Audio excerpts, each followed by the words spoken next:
Yeah.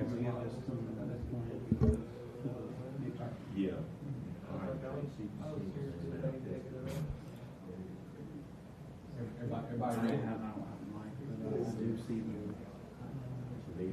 Yes. I hear it on the screen. Good.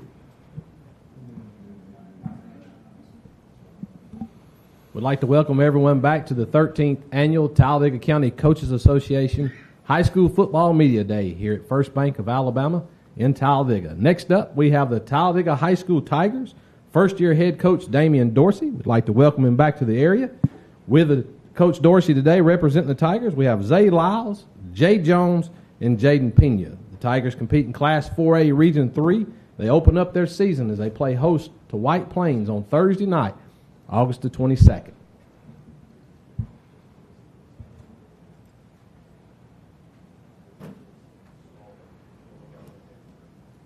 Just trying to start with your opening comments. Well, first off, we're definitely blessed to be here and very grateful and honored today. Can't tell you enough. These three seniors we have here, we're blessed to have them here. They've been through a storm here since February, trying to battle back, and we're just awfully grateful and honored today. Thank you.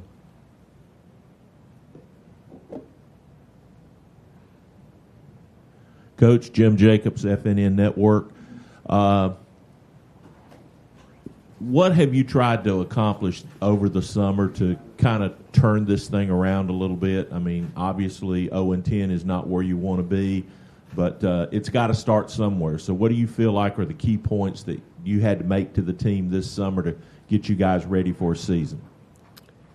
Well, building any house, you have to start with the foundation. So our motto is brick by brick, and that's really encompasses starting from the ground up with the kids. First thing I did, we got there, we just worked on the social part, just handshakes, eye contact, understanding what it's about, not just football, but, you know, we deal with so much. I preach, my thing is manhood disguised as football, you know.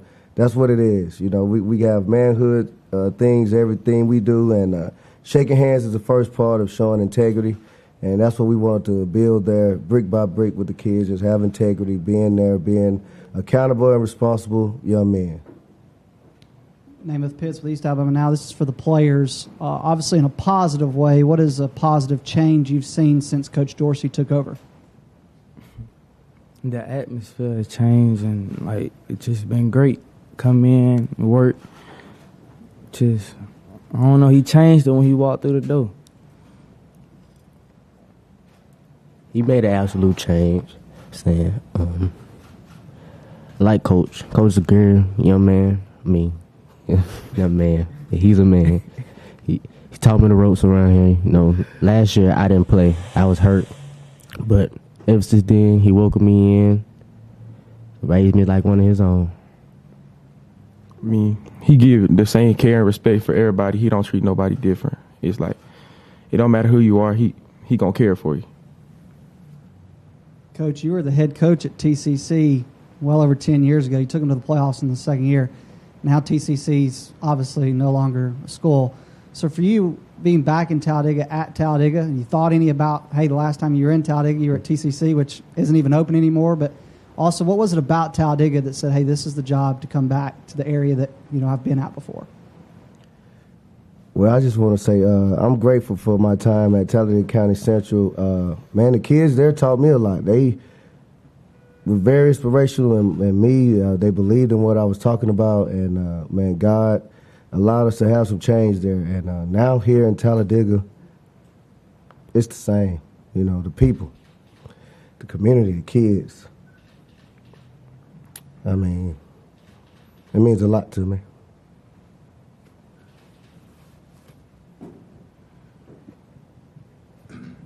Trenton Garrett, Central Alabama Sun Notes. Coach Dorsey, this is your first year coaching in Talladega with a tough schedule ahead. How do you prepare your team mentally and physically for the Challenge Region games? Well, we got a tough region, and so we're just taking it, you know, day by day, really. Reading this book, Atomic Habits, we're just talking about 1% better. You know, I'm challenging the kids to get 1% better. I challenge my coaches to get 1% better. I challenge myself every day to get 1% better. I mean, I'm there every day to 7 o'clock p.m. So I know what I'm doing.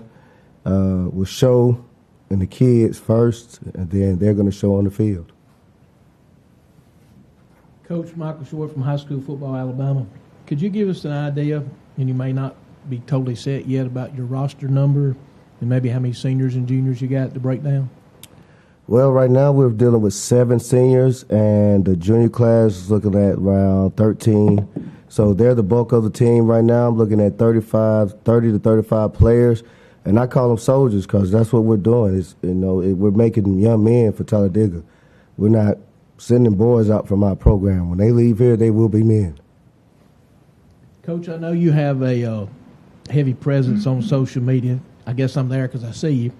And I appreciate what you do for that, for your kids, wherever you've been.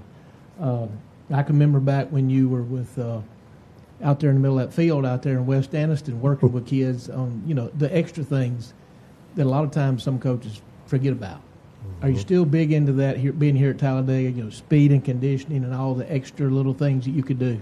Oh, yes, I'm still big into training kids. I just don't publicize because other coaches get mad about me. But I'm not recruiting your kids. I'm here just for the love and passion of what I do. Mostly I've switched now to quarterbacks. Got a couple of quarterbacks who did pretty well in their careers, and we still do some of the training now. Some of the kids, and even the kids are taking the training and showing their friends, So they taking some of my techniques, and I just love training kids. That's what I'm about. One important thing, I know you know this, is have you had a chance yet, maybe not, to implement what you're going to do with your varsity players and on down into our youth leagues? That's the big key. Yeah, that's the key, man. We're so blessed. We're trying to work with the city now, that's what we need to have. We want to start with the 3rd, 4th, 5th, 6th graders right there and get them involved in what we're doing and just try to spread the love of football because we have to have it, Football is the last game that we can see young boys come in, and we definitely need that. And I'm willing to do anything I can to work with the city, work with Parks and Rec, anything I need to do. We definitely been in touch through one of my coaches, so that's what we're trying to do. We definitely need Parks and Rec and the youth leagues here to win a championship. I mean, we're not here trying to sugarcoat anything. I mean, that's the whole grind of what we're doing. We're not here just to lose ball games. I mean, the days of Talladega being a doormat are over. Derek Chapman here with Central Alabama Standouts. Coach, no doubt about it, the incoming freshman that's coming in this season had an amazing season last year. How much do you believe they will contribute to the program, and how soon? Well, we're going to have some kids contribute right away. I mean, we had one of those kids, Jacaden Young, started in the spring game at safety. So, I mean, that's what we're doing. If you are a baller, I mean, we can recognize you based on what we need from that person. We're going to have some kids that finish their middle school season who are going to come up and contribute right away. So, I mean, these seniors know that, their time is now and the future is right there with them. So, I mean, we're bringing them close and hand in hand. So we're not saying wait the next year. If you can play, you will play. Coach Dorsey, Bruce Carr with B101 FM in Sylacauga. Obviously, you're not new to this area. You were at TC for a while. You're back at Talladega. How has the city and the parents and so forth accepted you into this new role? Because that's very, very important. If you don't have the support of your city and your parents and the fans of Talladega and the students at Talladega High School, it's going to be tough. And I know you want to change that mentality because losing's not fun. Everybody knows that, and nobody wants to lose. And but what has it been like? How have you been accepted as far as the new coach at Talladega High School? Well, I just want to say from Mayor Ashton Hall to Superintendent Dr. Lee to Principal Marvin Molden, each one of them have contributed to us, to the success of where we are right now. I mean, they single-handedly come in and say, Coach, what do you need? provided for us and done everything that they absolutely can to help us. We're still working with the community. We still work. We do Tigers Care, community action response effort. That's what we do. We go around, we volunteer, helping, and let the parents know that we're not just taking your kid and using them for football, but we're using football as a springboard to something great in their life.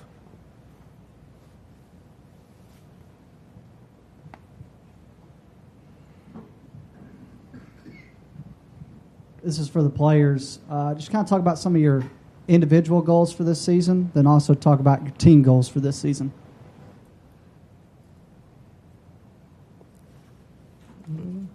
It's for the players. My team goal is to make it to the playoffs. Mostly win. We ain't never won, so I just want to know what it feel like to win a game, make it to the playoffs. Same thing as him. I just want to win some games, make it to the playoffs, and that's about it. Just like them, I want to win some games, make it to the playoffs. Hopefully, continue my career playing football in college. Jermaine Moore, East Alabama now. This question is for the players. So obviously Coach Dorsey has kind of instilled that mentality that it's more than just football, but he's trying to mold you into being great men. How has that already impacted you guys in different areas?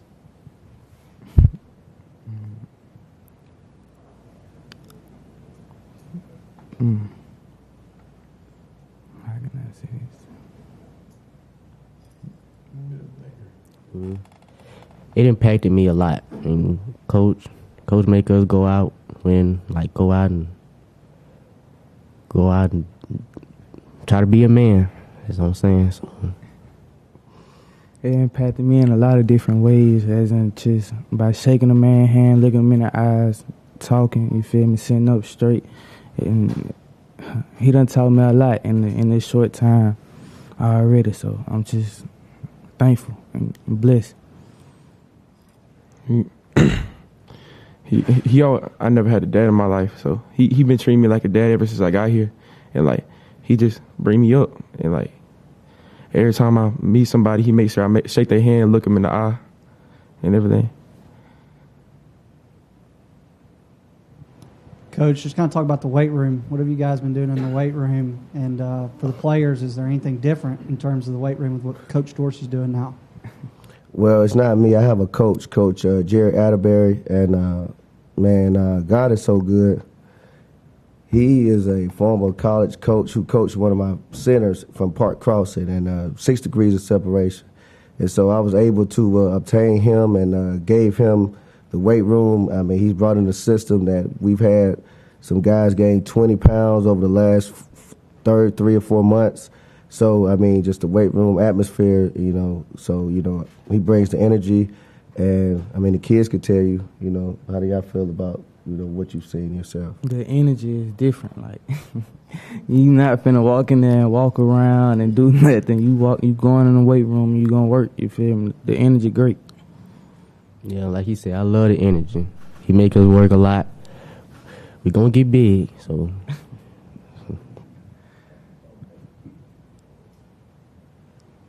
Coach Thorpe, high school football, Alabama. Coach, give me, and I know you want to answer this, so I'm going to go ahead and ask you. Can you talk a little bit about your 7-on-7 this summer, maybe some good things that have happened with your OTAs and your 7-on-7s? Well, we've done some surprisingly good things to the community, but it's no surprise to us because we practice hard and kids know what they're doing. So, I mean, I don't know why anybody would be surprised when you add commitment and hard work together. So, I mean, we had some good success. We've lost and we've won. I get upset because I want to win every game. But the kids, just listening to them, they said, Coach, we've won more in 3 months than we've won in 3 years. So that brings you down. And it humbles you. It humbles you.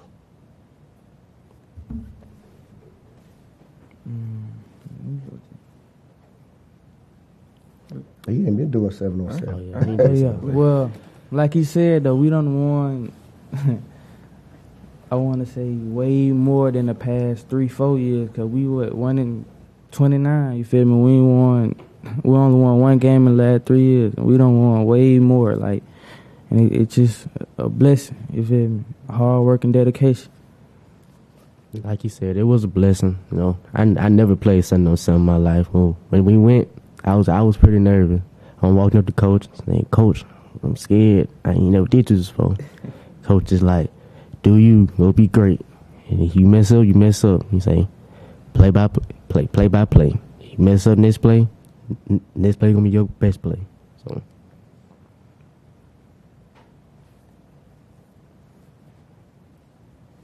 Play by play, it has a lot to do with like laying bricks. Brick by brick. So. Brick by brick.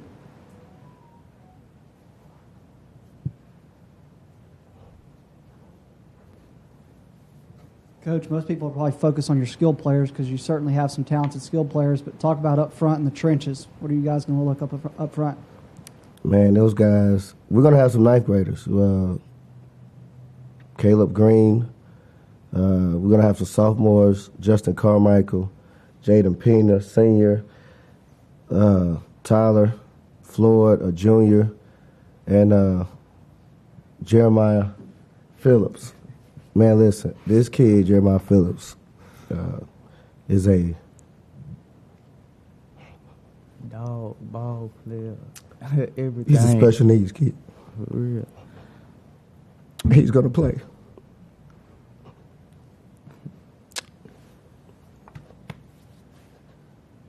Coach Jim Jacobs, FNN Network. Obviously, Talladega has had plenty of athletes over the years, but unfortunately the football program hasn't mimicked the skill level that's been within the halls of the school.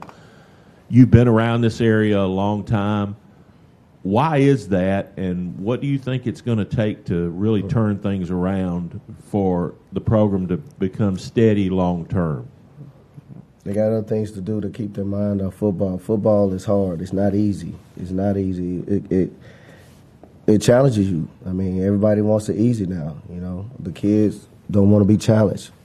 We got to hold them accountable. You know, we have to make men, and you can't be a man not being consistent. You know, you have to be there consistently every day, and so it's a challenge to some of them because of how they were raised. And so when you're not raised in that environment, and then now you come into an environment that's different, you know, two things are going to happen. You're going to accept it or you're going to run away. And so I've reached out to every kid. Trust me, they've seen me 10,000 times in that hallway, you know, talking to them and asking them to be out there. Now we're down to the men. You know, what you see up here are the men of Talladega who are going to be the community stakeholders. You know, they're going to be the game changers of the community. And you have those that don't want to be. I mean, it's just that simple.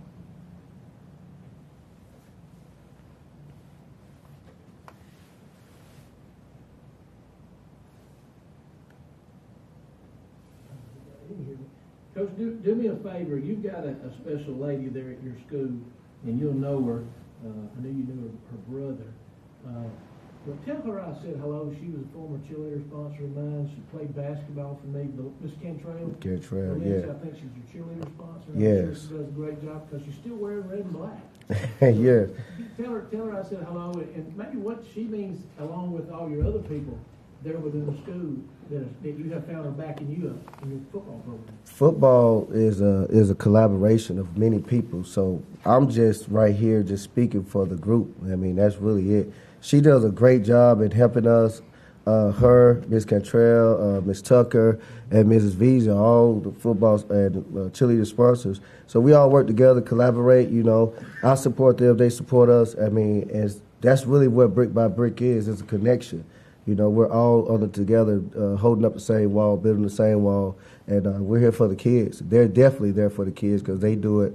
I mean, they don't do cheerleading for the money. They do it year-round. They volunteer. They do everything at the school necessary behind the scenes to help football.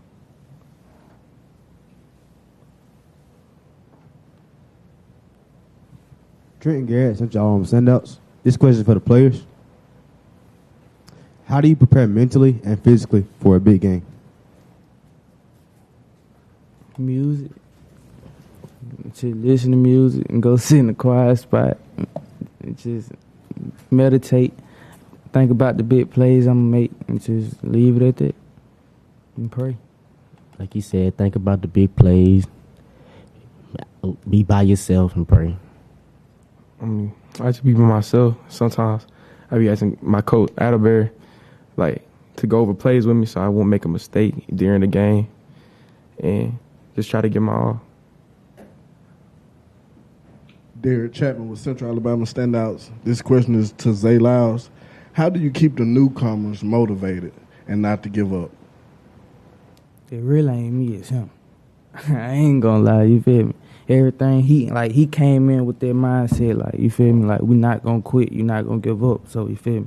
It went from him and just trickled down through the coaches, through the players and everything. So, like, it's really like I'm just enforcing what he said, you feel me? Like, okay, if you got Trail of Tears, you're not finna quit, you feel me?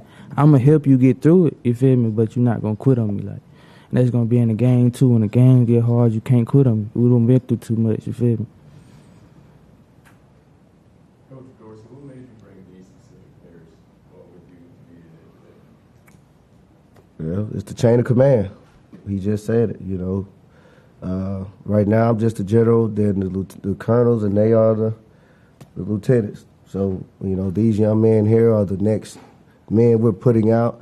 So we might as well give them an opportunity to speak for themselves right now, what they're going through. And they've been the most consistent. And that's really what, you know, you get rewarded for your work. So, I mean, they've been the most consistent young men there. They're seniors, and we had a meeting yesterday talking to them about, you know, we need to go from a coach-led team to a player-led team. That's what's going to take us to the playoffs. You know, if we continue to be a coach-led team, we're going to win some games and have some success, but we won't reach a goal. You know, the goal is to make the playoffs. That's what we're fighting for. So when you see us on the field, know that our guys are scrapping and scraping for the goals that we've set.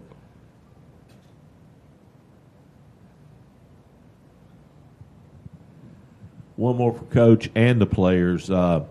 We get a chance to travel around and see a lot of different stadiums over the years doing the games on TV like we do, but there's just something that's special and different about playing at Mary Dumas Stadium. The walls, the place just reeks of heritage.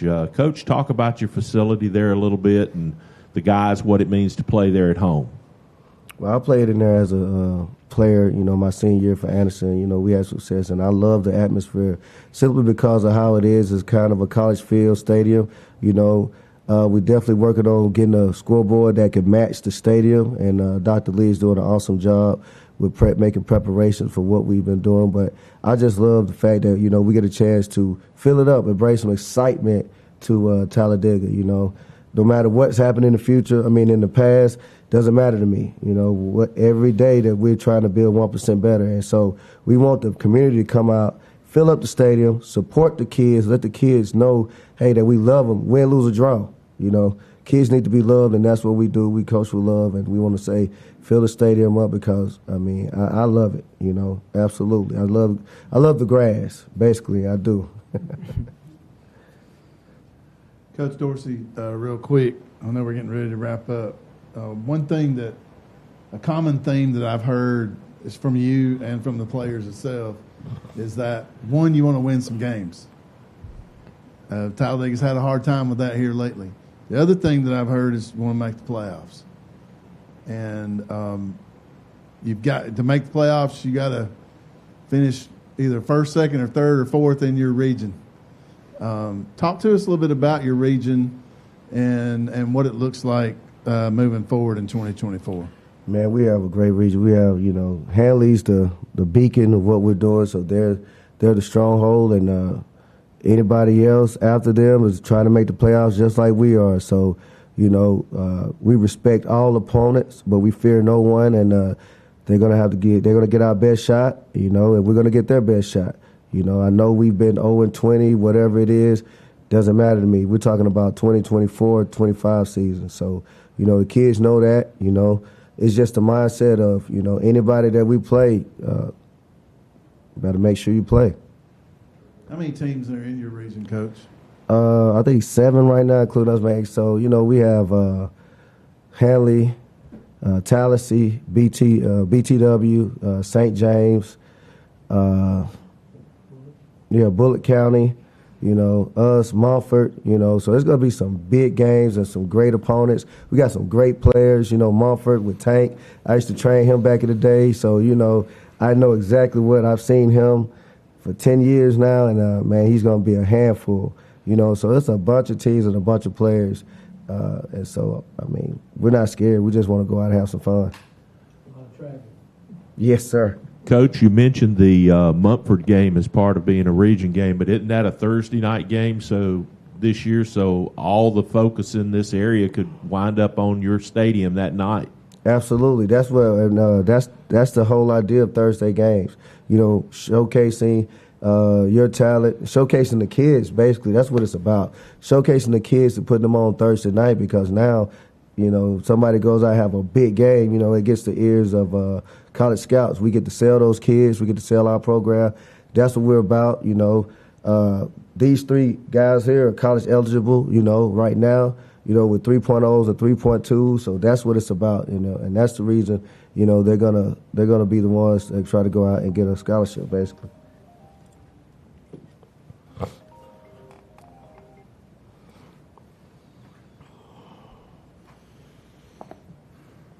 Okay, if there are no further questions for Coach Dorsey and the Talladega Tigers, that'll wrap up our session with Talladega High School. Next up, we'll have Coach Matt Zedeker and the Lincoln High School Golden Bears. Good luck to Coach Dorsey and the Talladega Tigers this season. Thank you.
Looking to transform your outdoor space? Look no further than Bama Sheds. As a family-owned and operated business, we understand your needs. That's why we offer no credit check rent-to-own options. Enjoy free delivery and setup within 35 miles of our 4 convenient locations. Whether you need a shed, pole barn, garage, or carport, we've got you covered. Visit our website at BamaSheds.com or call 256-268-8484. Bama Sheds, where quality meets affordability and your outdoor dreams become reality.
Coach Matt Zedeker and the Lincoln High School Golden Bears. Coach Zedeker is entering his 8th season at the helm of Lincoln High School program. They compete in Class 5A Region 6. They open their season on August the 23rd at home against Shelby County. Representing the Golden Bears today, we have Noah Chadron, Tyshawn Beck, and Mason Hill. Coach, we can start with an opening statement and also introduce your kids that you've got with you. Yeah, certainly. Opening statement, bear down. I guess this is my 8th year here in Talladega County as the head football coach, and it's been an exciting summer. We're excited to get this season started. It's always a fun time when you start the season. Everyone's 0-0, and our expectations are high. And these 3 guys right here are going to help fulfill a lot of those expectations. To the right of me, I got our defensive end senior, Noah Chadron, going into his 3rd year, be a 3-year starter. To the left of me, junior Sam linebacker, Tyshawn Beck. Beck will be a 3-year starter as well. Started for me his last half of the season, his freshman year. And then to the left of him is our senior kicker, Mason Hill, another 3-year starter, and a very important part of our success.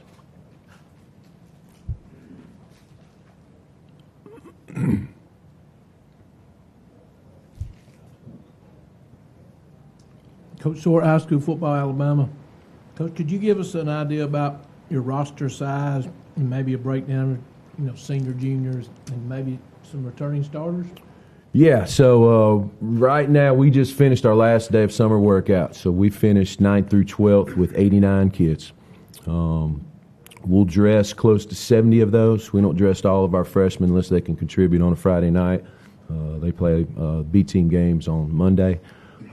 Senior class this year is going to be a little bit smaller than what we've been having. It's a smaller class, but a talented class. We're looking at 14 seniors this year. We are really a young team as far as what we're going to put on the field.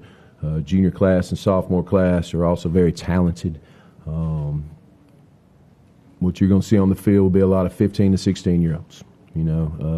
Other than these seniors, we may be playing about 3 or 4 seniors, and the rest are going to be juniors and sophomores. Good thing about our junior class is the majority of them, or a lot of our starters, returning starters coming back, were starters last year as sophomores. So we got a lot of experience coming back there. And then our sophomore class is super talented.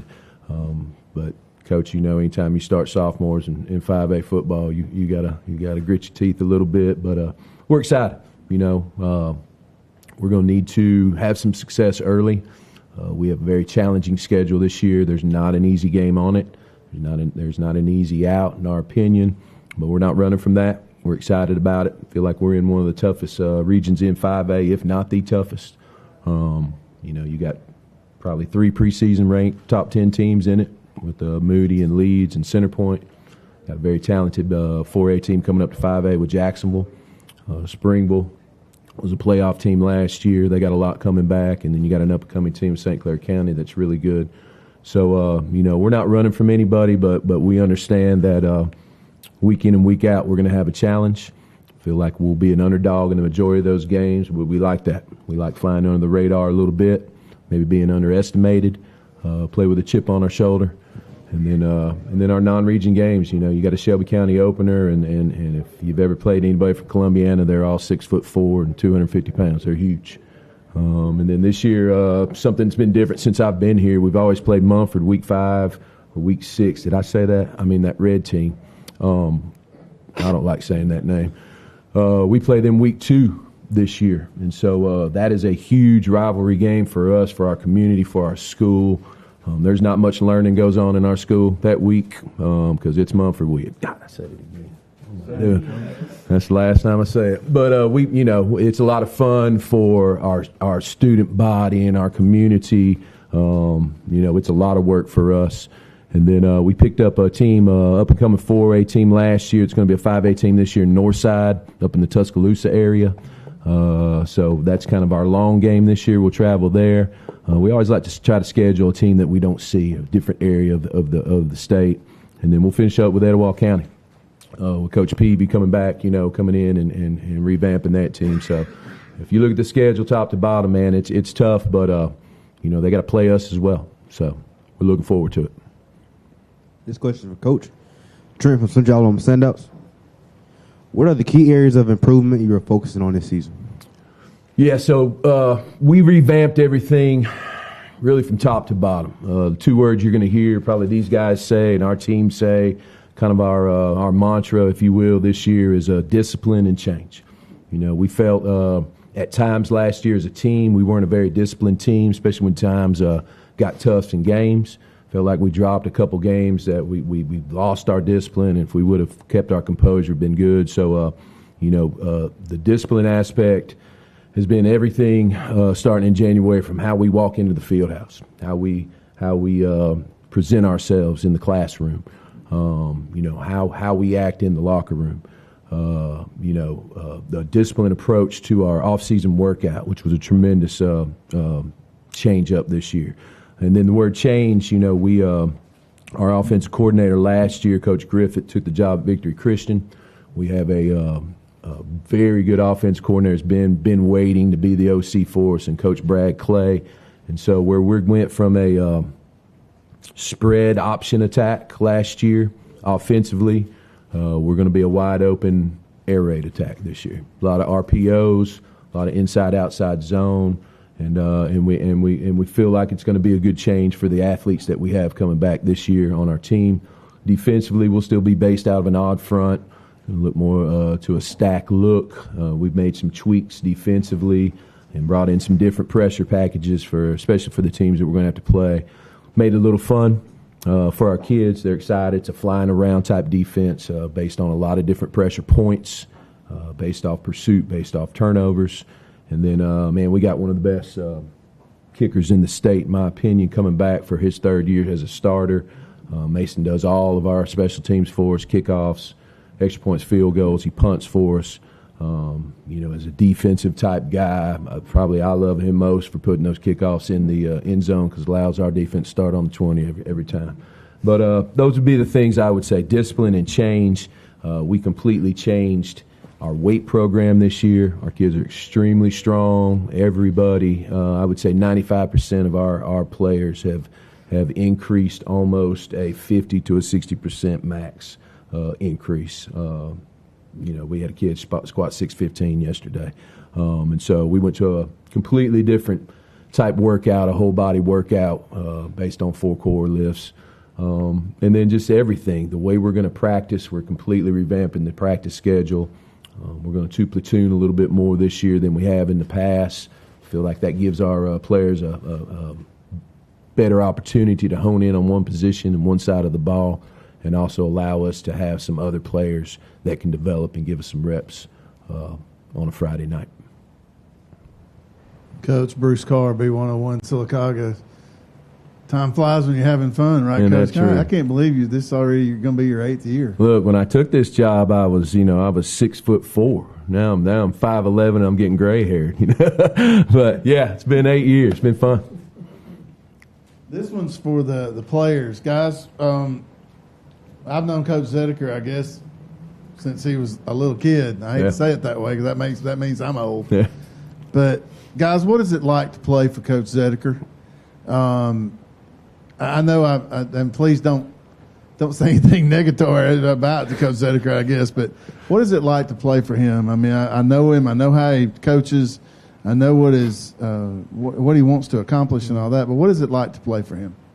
Well, he's got big goals for us. So, of course, practice is tough. We have a good times. He's a great coach, works us hard, does a good job at getting us there.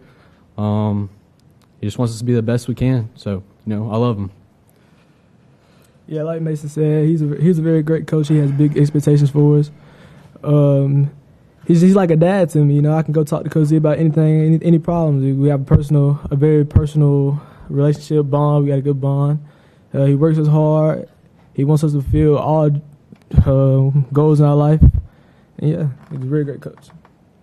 I can say he's intense. He gets us young from like 8th grade, and he just builds a bond with us from there, and we just grow as a family. That's his big thing, that we're all a family in the football team, and we just family, intense, which helps us handle it. He teaches us to be coachable, and helps us out for even after we're grown in life and stuff like that. Coach Jim Jacobs, FNN Network, got a couple for you. 8 years, one of the more tenured coaches in the area now. What's changed over those 8 years the most about coaching high school football? Whew. Where do we start?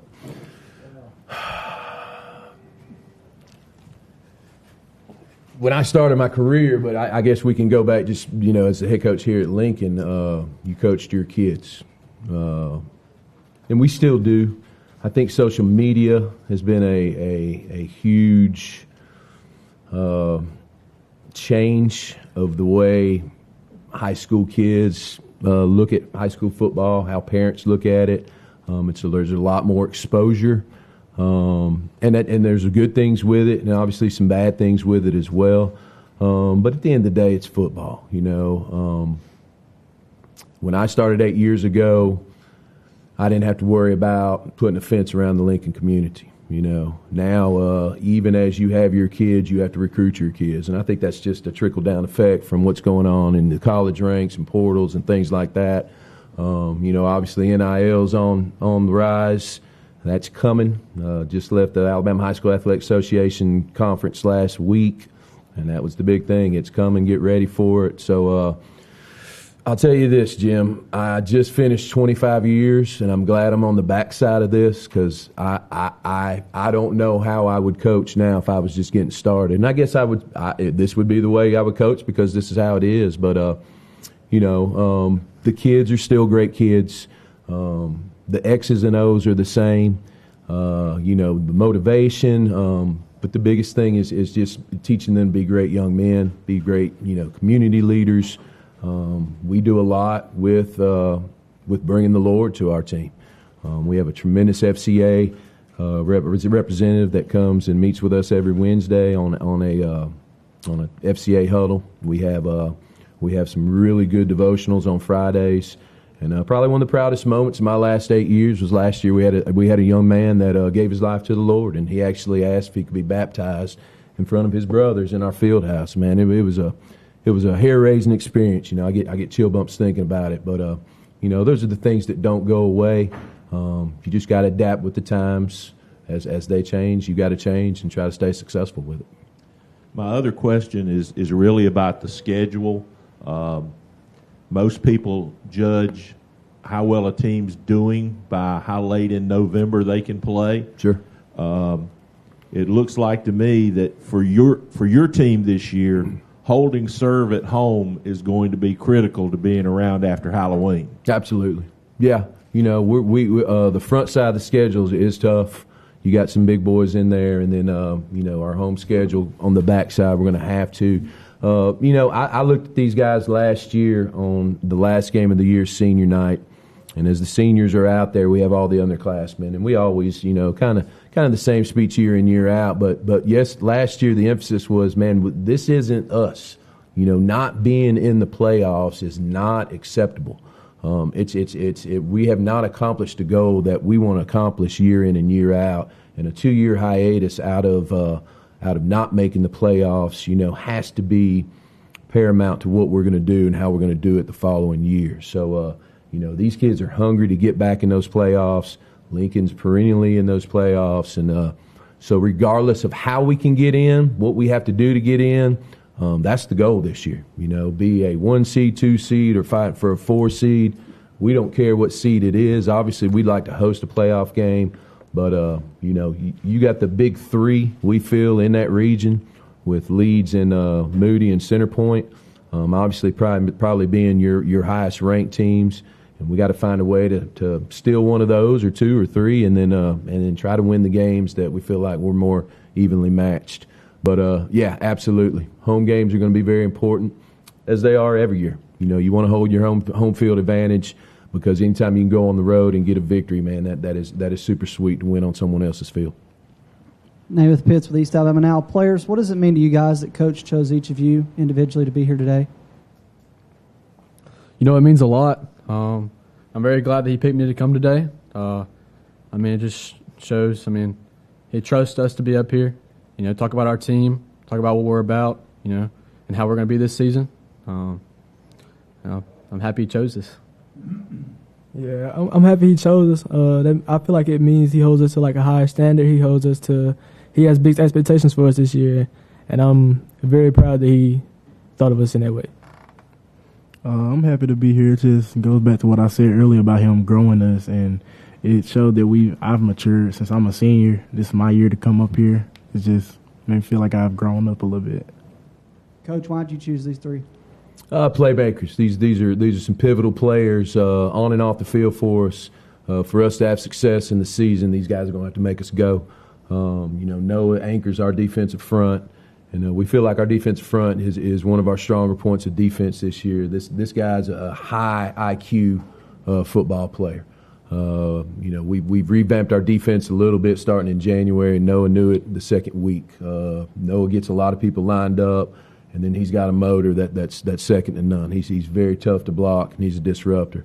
Tyshawn is, he's been an inside linebacker for us the last 2 years at a Mike linebacker, and we had a situation we felt like what we're doing this year, him on the outside edge is going to be a little bit better. Game experience. Tyshawn's on our leadership council. He's one of our main leaders, and for him to be up here as a junior, I think will speak volumes to who he is and what kind of player he is. He's another vocal guy on the defense, gets everything lined up. And then Mason, when you have an outstanding high school kicker in the high school game, man, it makes a huge difference, especially in wins and losses. But Mason is also an outstanding athlete. He's one of the state's top soccer players. I think he's second in on our school record for goals. He's a highly competitive kid. And finally last year, when he started kicking for me, he's like, I'm not just going to be a kicker. I'm going to be a receiver too. I'm going to play. I'm not going to be I'm not labeled as a kicker. But, I think the good Lord works in different ways. Last year, about game 4, I think it was, he's running some routes, throwing the ball, he falls. He almost dislocates his elbow. And, it was scary for a minute. We got him fixed up, and he ended up healing up. And he came to me at the end of that week, and he said, I'm just a kicker now. He said, I'm just going to kick. And I'll tell you, man, I think it just exploded his leg because he wasn't running routes. It gave him rest. And I think after that week, he started putting balls in the back of the end zone. And, man, he's a weapon. All three of these guys, especially these 2 seniors, are prospects. You got a lot of colleges looking at him. And Tyshawn will be one. He's primed to have a really good junior year, which will get him on the board. So great kids, great high-character kids, good kids in school, good kids in the community, but really, really outstanding football players. Coach, about year 8, is that right? Yes, sir. So it's probably 7 years ago, your first year you was in a B-team junior high game at Heflin. I mean, you talked about consistency, what it was going to take, and it was going to have to start with your youth leagues and those people that are going to help you with those youth leagues. Undoubtedly, that's worked. Yeah. So give us a little bit of idea about how well that's gone in the past 7 years, your youth leagues, because hopefully these guys have come up through that or they're a part of that. Absolutely.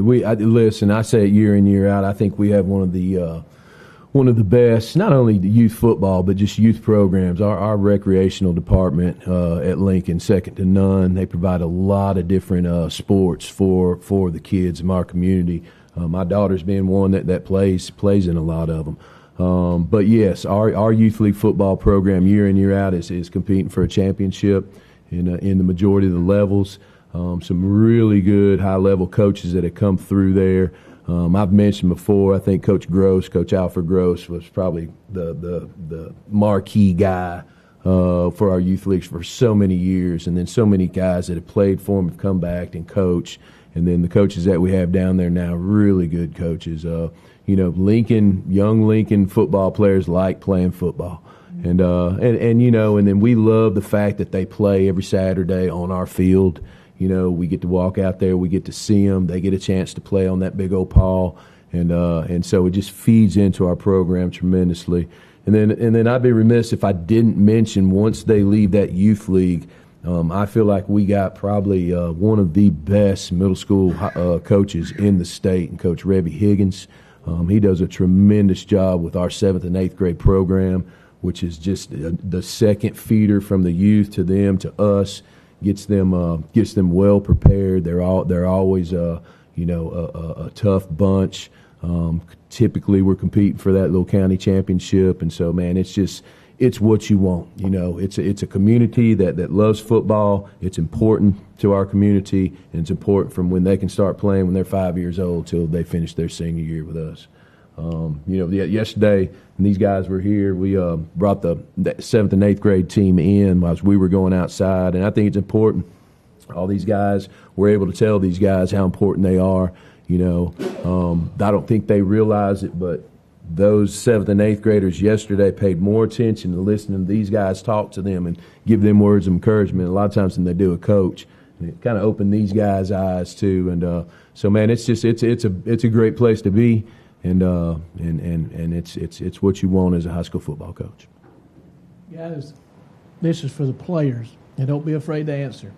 But coaches talked a lot about change. Well, we've offense, we've defense, we've got some new coaches, whatever. Honestly, give me some ideas of some of those changes that you've seen, maybe last year, this year, whatever, that you thought were very positive and they've made you a better player. I would say discipline. Like, he put a big emphasis on discipline this year. That is number one. Like, discipline can go in always. Out on the field, jump off sides. That's being undisciplined. Not showing up to practice. That's undisciplined. We put a big emphasis on this, and we've had players. Almost all our players are there every single day for practice. I think we had almost 50-something guys who only missed 1 or 2 days all summer. Mm-hmm. And, this has gone back to January. We've been working since January. This hasn't just been a summer thing. Like, we've been working hard throughout the year just to get back to this point, to get the changes that we wanted to make. So I'm feeling really confident about this year, and I know that the changes that we made are definitely going to help us and get us through a good season. Yeah. Like he said, the discipline, but I also like to talk about our weight program. I feel like our weight program has totally changed us. I feel like we've got a lot stronger. We got freshmen, upcoming sophomores squatting up to 500 pounds, and that's amazing. It's been that young squatting that much and like benching and lifting that much weight as a young person. I feel like that's changed us a lot. Well, I would say another thing was our speed, like just working on speed. We made sure that no team could keep up with us. We've been working on being explosive, pursuit, everything just being fast. Coach, I'm going to say this, and this is for you. How many years? 25? 25, going on 26, yep. It's very hard at 25 years, especially being a head coach like you have been, to make some of the changes that you've made. Yeah. So, and that's a credit to you and your staff for being able to make those changes and see that you got to make those changes, because until you quit growing, you're going to stay in it. Yeah, Once absolutely. you feel like it's time to quit growing, you'll get out. Yep. So I applaud you and your staff for being able to make those changes that these kids are already seeing. And that's where I was leading at when I asked the question. Yeah. Yeah, it is. And, as you get older in this profession, you get set in your ways, and it is. But I guess it kind of goes back to the other question of what's the difference from 8 years ago to now. Man, you better keep up with what's going on, because, I tell my staff, we put a lot of emphasis on going to clinics. We do a lot of Glazier clinics, a lot of Nike clinics, and just to see what's going on. What are some changes? To me, it's funny, when I used to go to clinics, I was going to get X's and O's. Mm-hmm. And as a head coach and an older guy now, I'm going to get character development. I'm going to get player development, team bonding, things like that, along with X's and O's. But, it's just a full circle. But it is. It's hard to get out of your speeds, out of your comfort zone, and it's we put a lot of work in. I tell you, I felt like I'm a first-year coach this year with all the different things we're doing, but we're excited. And it's about getting these kids excited. I think a lot of times, unless you're just, super successful year in and year out doing it one way, a lot of times it can get redundant for kids. And so when you can change and put them in a different environment or a different way of doing things, then they get excited instead of, here, we're going to go do this same drill every time, How are you a social media director? That's what everybody's doing. We got one, and he is a wild man. Coach Crunklington is going to be our social media guy this year, and so that's going to be a big aspect, a big thing. No, we did not. Coach, you mentioned being down in Montgomery last week and some of the things that are coming that none of us think are probably a good idea, but they're coming anyway. Yeah. How do you deal with getting your players that are D1 or D2 prospects to understand that all that's going to be a lot harder now than it was 3 or 4 years ago because of the transfer portal and NIL and kids jumping from one college to another? The scholarships are going to be harder to come by. They are, and I think you start, and I make it a point of emphasis when I have my parent meetings. I try to have 2 or 3 a year. I have one this spring. We have one next Monday. I think you got to, one, give those expectations, or how hard it is to get a scholarship to parents. One, you do a lot of parents that have a very good football player, but their expectations may be a little higher than what's to be expected. You talk about those D1 players, we need some. So if you know any gyms, send them to Lincoln. I'd love to talk to them about the portal and things like that. But we have been blessed, though, to have some really good players. And the D1 players that have come through Lincoln, their pictures on a wall in our field house, the likes of DJ Howard and Jonathan George. And, we got 3 new guys that I'm excited about going up on the wall this year. Something we do that's special, if you get a college scholarship and play football and graduate college, then you get to go on what's called our Wall of Honor. And so, because we had a lot of kids that go play college football but then fizzle out or come back home. So in my 8 years, I'm putting 3 guys up. Their pictures are getting ready right now, Stephen White, Cam Reynolds, and Nick Pope. So that's exciting that I'm going to have guys up that I've coached. But going back to your question, man, it is tough. And it's tough. I do a lot of talking to college coaches about, hey, how much emphasis are you putting on a high school kid? I got Noah here who's not going to play at Alabama and Auburn, but could possibly play at a lower Division I, a D2 for sure. How do I get his look instead of you go jump in the portal and get a guy that's dropping down from D1? And so I think you just got to find the right fit for kids. I think you got to make relationships with colleges. I think the camp scene is tremendous exposure for them to get them out where these college guys can put their eyes on them. But it's tough. It's tough for a high school kid who's not an elite 4-star, 5-star type athlete to get to where they think they should be. I tell my parents all the time, if your child wants to play college football, there's an opportunity for them somewhere. Parents are probably harder than the kids too. Aren't they? Sometimes, curving expectations, but you can play college football if you want to play. Your child can play. You may have to pay for it. It may be a Division III type thing that doesn't give full rides and things like that. But I also say if your child is a 5'8" middle linebacker, then he's going to get recruited by a 5'8" middle linebacker school. SEC's not coming and looking for those type guys. So those are the type of things we talk to our parents about and our kids about. We have a lot of our prospects on all the national sites. We do a thing where how far do you want to go? We put a pinpoint on Lincoln. We do a 500-mile radius, and we look at all the colleges that have football programs in that 500-mile radius, and then they start looking. We do a big thing about go find your fit. What do you want to do? What is your major? What is the school that offers this? And so, you just try to educate them the best you can, and it's always a blessing. We have been blessed at Lincoln in my 8 years. I think we're sitting on 24 guys in 8 years that have signed to play.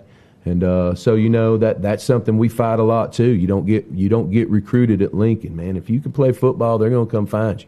We sit on that I-20 corridor, and guys, how many college coaches walk through our field house? It's a revolving door, So it's a fine line, but it's a good line. What's that? The GPA still matters. Absolutely, and then you got to be able to play.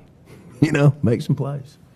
Coach, we're getting ready to wrap up your section of this, but I know you don't have any control over this, but reclassification every 2 years.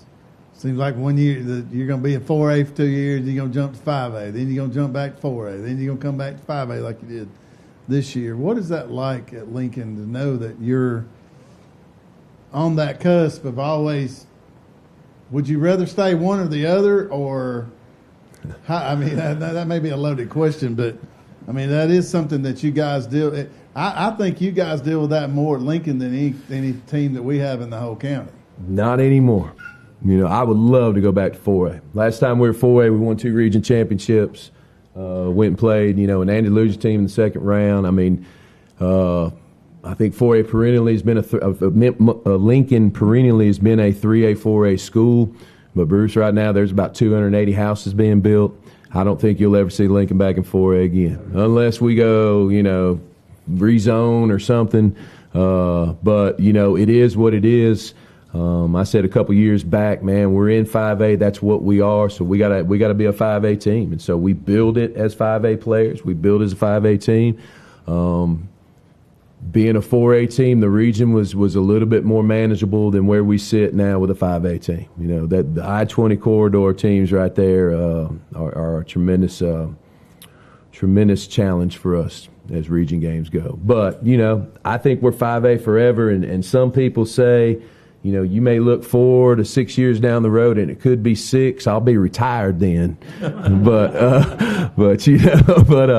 listen, we're about a lower third 5A team, and we're growing.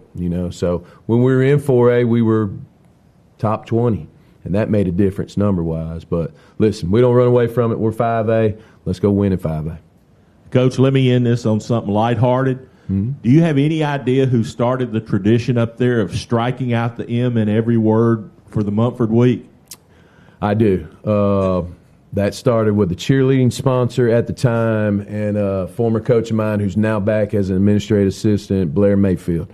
So we kind of took what Ohio State and Michigan does, and the Ohio State kind of marks out the M, and so we do the same thing. Ms. Frank, don't be mad at me now. We do the same thing. I'll tell you what, if there's an M in our school, there is an X through it on Munford Week. And if there's one missing, the kids point it out and they find it. You guys talk to these guys, though. Let's talk to these guys. I've talked enough. Anybody else?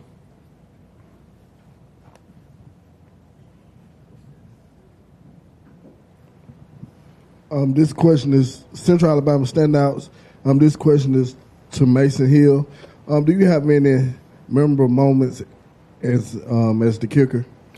Yeah, I'd probably say Alexandria last year with 5 minutes left to go in the game.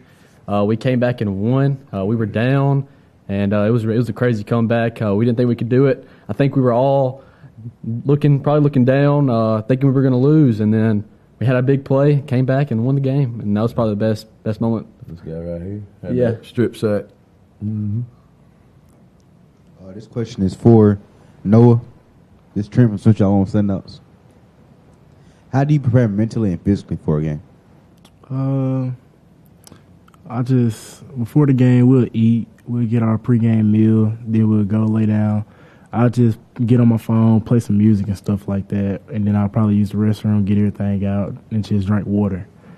Just water. I'm scared of cramping.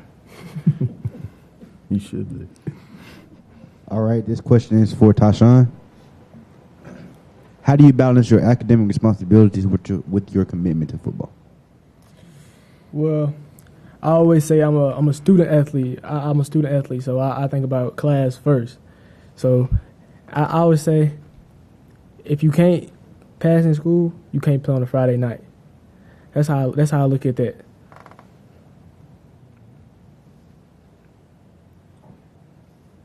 Okay, if there are no further questions for Coach Zediker and the Lincoln High School Golden Bears, that'll wrap up this session of the 13th Annual Talladega County Coaches Association High School Football Media Day. Next up, we have Coach John Limbaugh and the Fayetteville High School Wolves.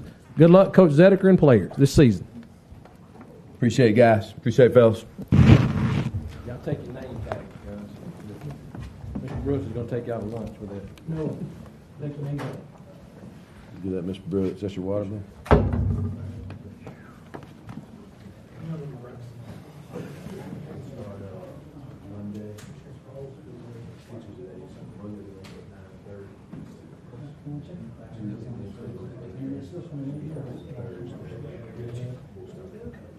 Thursday,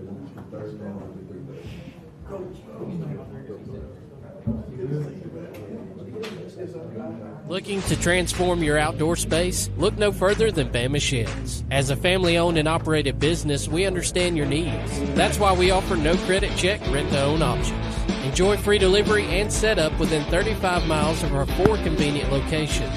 Whether you need a shed, pole barn, garage, or carport, we've got you covered. Visit our website at bamasheds.com or call 256-268-8484.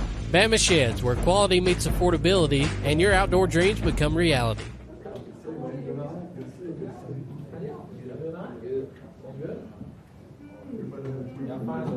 Find your spot right there. We got this person, Cole. Let's see, Cam, you're the first one. Caleb, and Cole.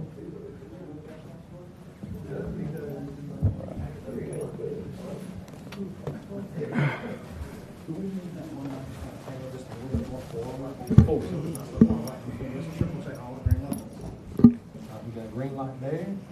We got green light everywhere. Oh yeah, we're going to be in the mornings at 6:30, Monday and Tuesday, and then after that, Wednesday, Thursday, Friday, we'll be in the afternoons at 3. Mm-hmm.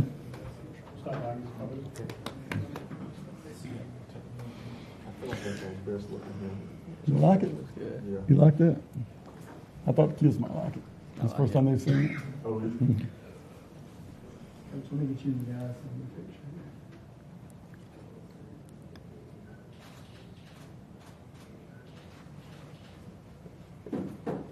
Brother, good to see you, man. Good to see you, Coach. How are you? Good, good.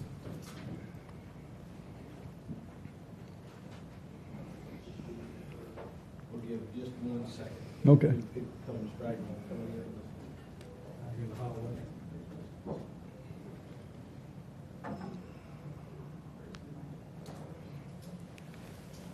Good to see you, man. Good, good.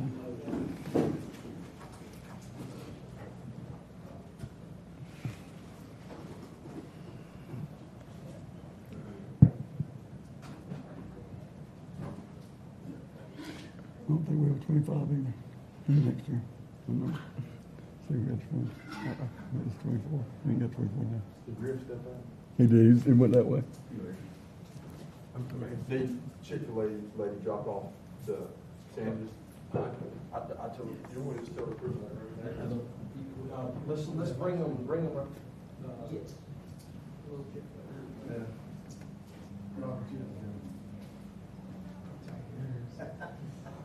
You think that? You better be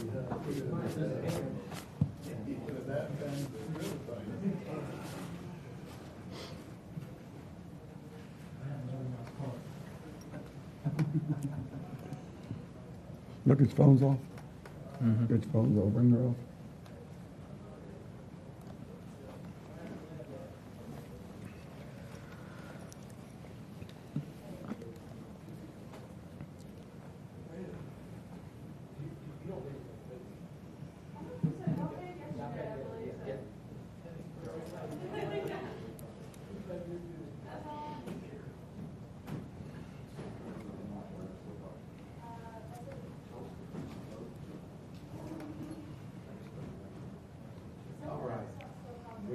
We ready?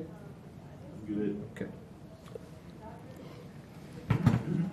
I'd like to welcome everyone back to the 13th Annual Talladega County Coaches Association High School Football Media Day here at First Bank of Alabama in Talladega. Next up, we have Coach John Limbaugh and the Fayetteville Wolves. Coach Limbaugh is entering his 13th season. He's the only coach who's been to all of these. He's been to every single one of them. So with Coach Limbaugh today, he has Cam Hammonds, Caleb Woods, and Cole Hardy. The Wolves are moving down to Class 1A this year, and they'll compete in Region 6, and they open up the season at home on Friday, August the 23rd, as they play host to Childersburg High School. Hey, Coach. Trent from Central Alabama Sandouts. This question is for Coach Limbaugh. What are the main goals of Fayetteville's program this year? Main goal is to get to the playoffs. You know, we've been looking for that for several years now, but going to Class 1A, where we should have been all along, we really feel like we're a 1A school. We're always smaller in numbers, but now we have, place where we can play, be more competitive. So playoffs are our goal, and to better ourselves. Every time we step on the field to play, we want to better ourselves and grow these boys into men. And I had a good group with me here today. Coaches Derek Chapman with Central Alabama Standouts. How have the preparations been going, and what are the key areas of focus? Key areas of focus is our defense this year. And, Coach Collier's done a great job with our offense, and Coach Jason Jacks does a great job with our defense. We've been focusing more on defense this year, and we're going to be in a 4-2-5, and we want to go get it instead of it come to us. We want to go after it. So we want our offensive guys to, we're an RPO offense, and we move things pretty fast. We want to do the same thing on defense. We want to go fast and get after it.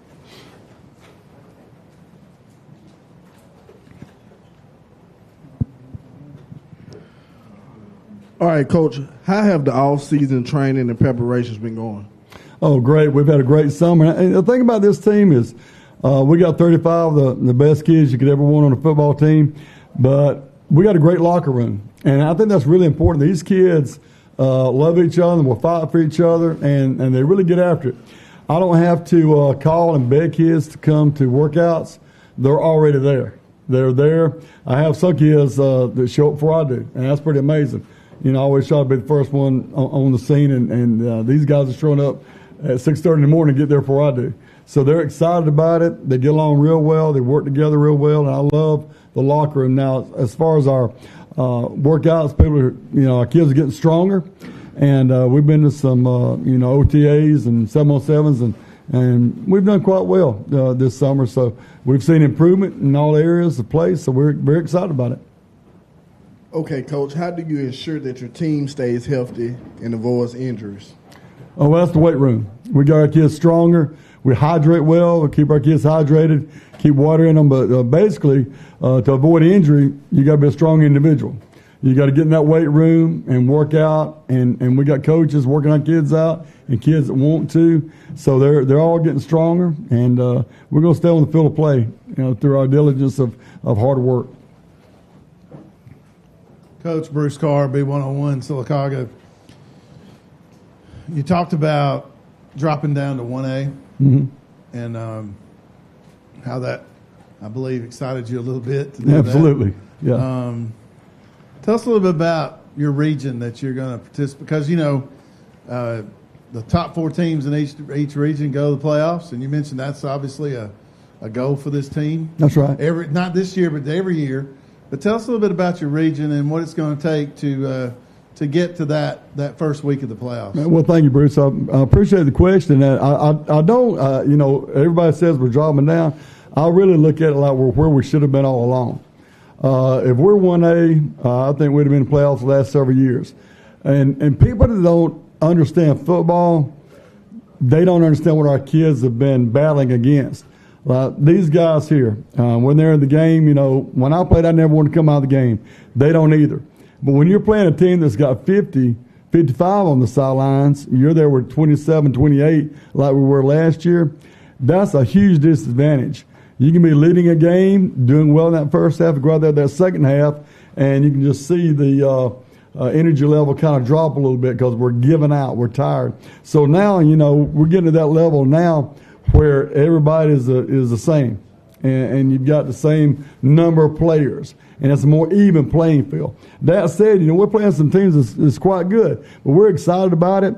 And we played teams last year, BB Comer, and nobody in 1A ball was on the BB Comer level, and they've gone up to 3A, and we're at 1A now, so you can see the difference right there. But Winterboro is going to be a tough opponent. They gained a lot of players from TC, and they were already good. So they're going to be a very credible threat to deal with. And like I said, Wally, they got this kid I've been told going to Penn State. We're going to keep him down, keep his yardage from going insane. So we got some work cut out for us, but I'm very excited about it.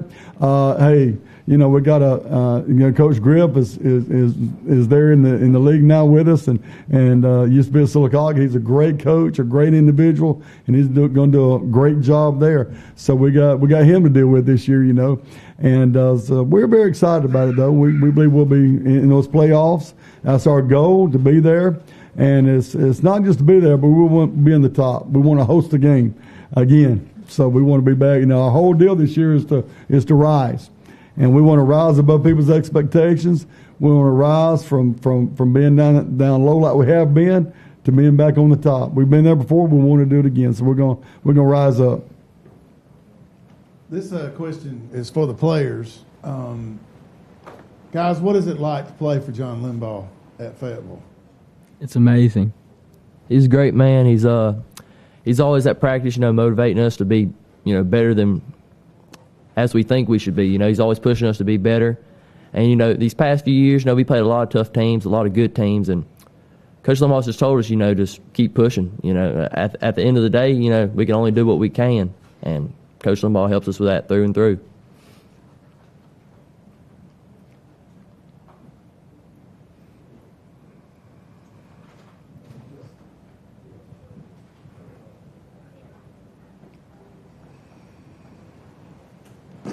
This question is for Coach. What are some players to watch this season, and what roles do they play in the team strategy?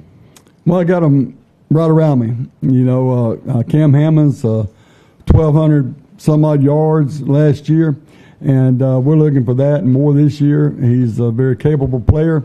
Gives his heart every time he's out there. Whether you're playing checkers or football, he doesn't like to lose. So he really is that kid. He's that one that you want on your team. I really appreciate all that he brings offensively and defensively. He's in the secondary on defense. He's in the backfield on our offense, and we're looking for great things out of him this year. And Caleb Woods right here, he's part of our offensive line. He's been snapping the ball for us real well. So he has to make a lot of those calls, those blocking calls, and he's very intelligent. He can do that very well. And Cole Hardy, he's been playing ball for me since he's in the 7th grade. And this is a young man that's he goes after it with all his energy and heart and job and determination every time he steps on the field of play. But he's also a practice player. You know, a lot of guys, you say he's a gamer. He just goes out there. He's a gamer. But this young man here works hard at practice every day. And with the guys like the ones sitting at this table, we're going to do just fine. Britton Cantrell's not with us today. He's our quarterback. Also plays in the backfield. He's another player to watch out for. He's very intelligent, makes good decisions, very tough. You're going to see a lot out of Pep this year. It's going to be a lot of fun. Shrimp will switch out on standouts. This question is for all players. Can you describe your role on the team and how has it evolved over the years? Everybody on this table up here is a leader. We've all started out from underclassmen, picking up water bottles, doing everything else. Our role on the team is to keep everybody moving, wanting to be in the game, and wanting to give it all. Yeah, I say a big part of our team is energy. If we go on the field, we don't have good energy, you know, as a team, and we go out there, you know, negative, you know, not thinking about football how we should think about football, going out there with a losing mentality. As long as we hold each other accountable and make sure that every day at practice we're pushing each other, because a day at practice where you go out there and you have an easy day, a light day, you know, you're not putting in the work and the effort, that's not a good practice, and we don't need that. We need every day we go out there to improve and to get better and be better as a team, hold each other accountable, you know, make sure little things are picked up, water bottles, make sure the water cooler's filled up, make sure that the locker room's clean, because, you know, we have a brand new facility, you know, brand new weight room, and we're going to take care of it and make it last and make it be good. I think for the past few years we've watched seniors and other athletes, and I think that we're ready to rise into the new roles and just help succeed. Absolutely. You know, one thing I'll say about these players is, like yesterday, we were there, and I heard one of our players tell the team, "Look, guys, we got to get in and clean up this locker room, and it doesn't look good. Let's get in and clean it up." And that's what you got to have, leaders to step up and do that kind of stuff without asking them to do so. And these guys are all guys that do that, and it's going to carry us a long ways. All right. Derek Chapman with Central Alabama Standouts. This question is to the players. How do you feel about the upcoming season, and what are your personal goals? I feel very good about this upcoming season. I feel like our team's going to definitely make the playoffs. I have no doubt in my mind. My personal goals are to make All-State this year. And that's all. I think honestly that our goals for the season this year are, to go to playoffs. Every year it's our goal to go to playoffs. And personal goal for myself, I've got All-County the past 2 years in a row. I want to get that again, and I'm pushing for All-State on defense. And, we work hard as a team to push through practices and games, and we, have goals that we not only want to beat every team we play, we want to make sure that they came to play Fayetteville, and they know that we're about, playing football and playing hard and playing together as a team. I think that our goals have been playoffs, obviously, but I think also what I've seen so far is our goal is just to improve every day. We're under the same system we've been the past few years, so I think we have a great opportunity to improve and build on what we have. Okay. How do you handle pressure during crucial moments in the game? I feel like our team handles adversity very well. We snap back. If we throw a pick, we're always coming back on defense, strike them down, get the ball back, so we continue to push forward in the game. We're a team that always likes to pick each other up, especially mid-game. Something goes wrong, we can't let that determine the whole game. We have to move past that and pick each other up, even whenever there's negative moments at any time. Cameron's always going to be there behind me to say, hey, you're good, don't worry about it. And same thing with him. If he messes up, I'm going to say, hey, look, you shake it off, it's the next play. It's a game of, one play at a time is how we play. And that's our whole team.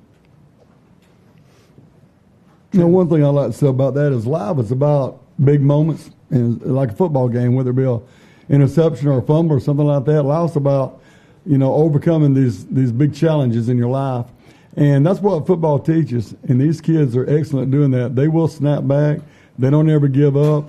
I played, we've done this for a number of years now, and coaches at the end of the game said, Coach, your guys never quit. You guys played hard the whole way. And that's something that we have to tell these guys to do.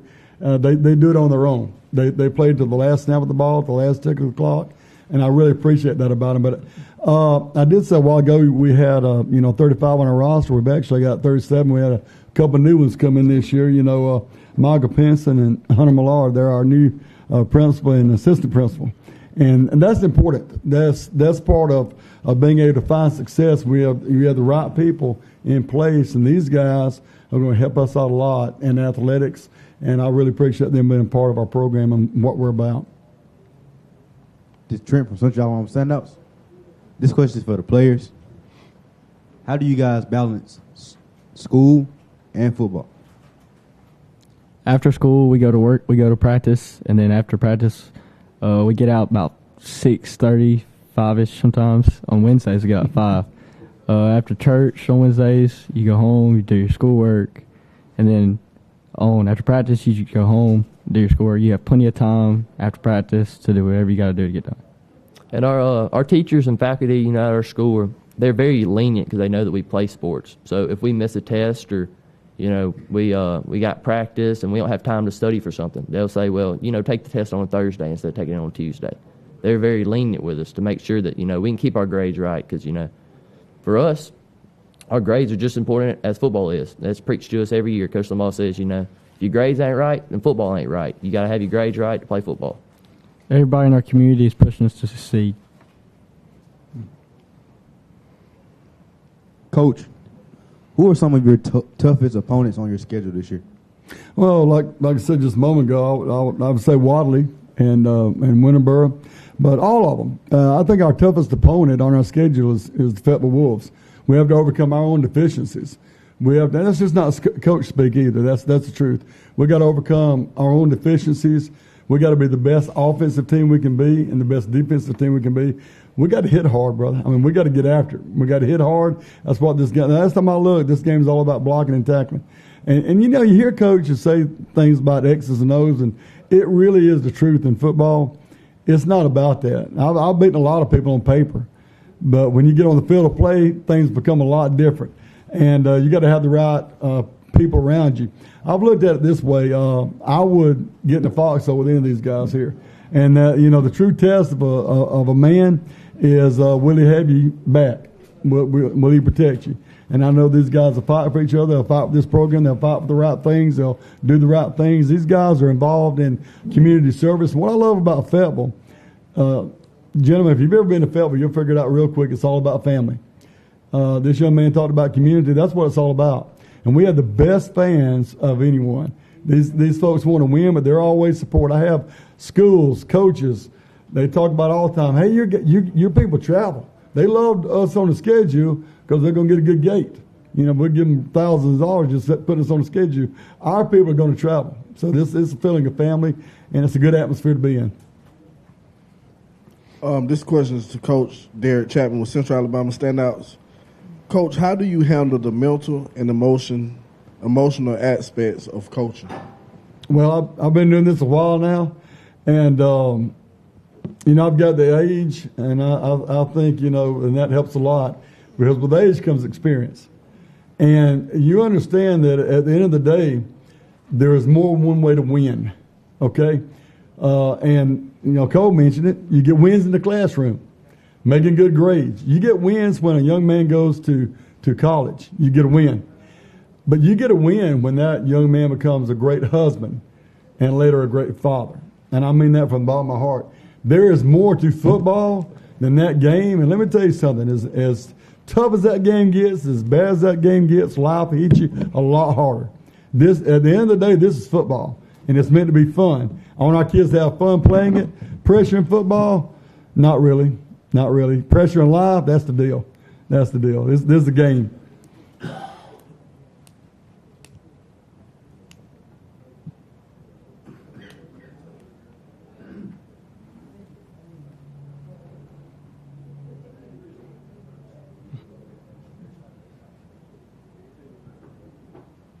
All right, this question is for Coach. What is your long-term vision for the program, and how do you measure your success? Long-term vision for a program is continued success. We want people to look at our program and want to be a part of that program.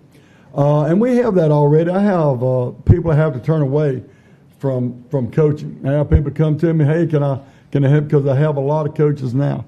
We have people that want to be involved in our program, people that want to take part. And I think that says a lot. And there was a time when I looked at Fayetteville, and I said, that's a place I can go to and be a part of the community. That's a place I can go to and see things happen. And we've seen that. We've seen a lot of growth over the years. And like I said before, if we had, as far as winning on the field of play, if we'd have been 1A before, I feel like the last several years we'd have been in those playoffs.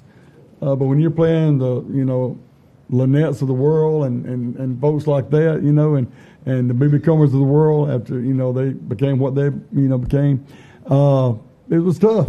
It was tough. But now we're getting to that point where I feel like we can really compete, really play, and really go to the playoffs. But that's not the end-all and be-all of success, guys. How many years in a row you make the playoffs. When a kid comes back, I've been coaching a long time now. When a kid comes back and says, Coach, I remember when you taught me this. Or a kid comes back and asks me if I take part in their wedding. Or a kid comes back just for advice later on. To me, that is the mark of success, is when you make those lifelong relationships. And to me, that's what it's all about. And the one thing I believe in is putting Christ first in all things. When you put Christ first in all things, there's other things to be added to you. The Bible tells us this. So you got to put Him first, and I teach that. Coach, I know we're getting ready to wrap up here, y'all section of Media Day, but one thing I wanted to kind of bring up was a lot of the private schools can go out and recruit. Yeah. You've got to take what's given to you. That's you right. got to take what's in Fayetteville. That's exactly right. And so how does that, from a year-to-year basis, how does that go as far as what you plan on doing or what you want to do offensively and defensively with Fayetteville? Vince Lombardi said it much better than I could. Vince Lombardi said the measure of who we are is what we do with what we have. And I think we've, a lot of years, measured greatness where others that don't know the game of football don't understand that. Like I said before, when Bruce, when you're playing somebody with 50 players and you've got 25 or 30, you're going to get tired. And you may be leading that ball game to a certain point where your kids are just giving out.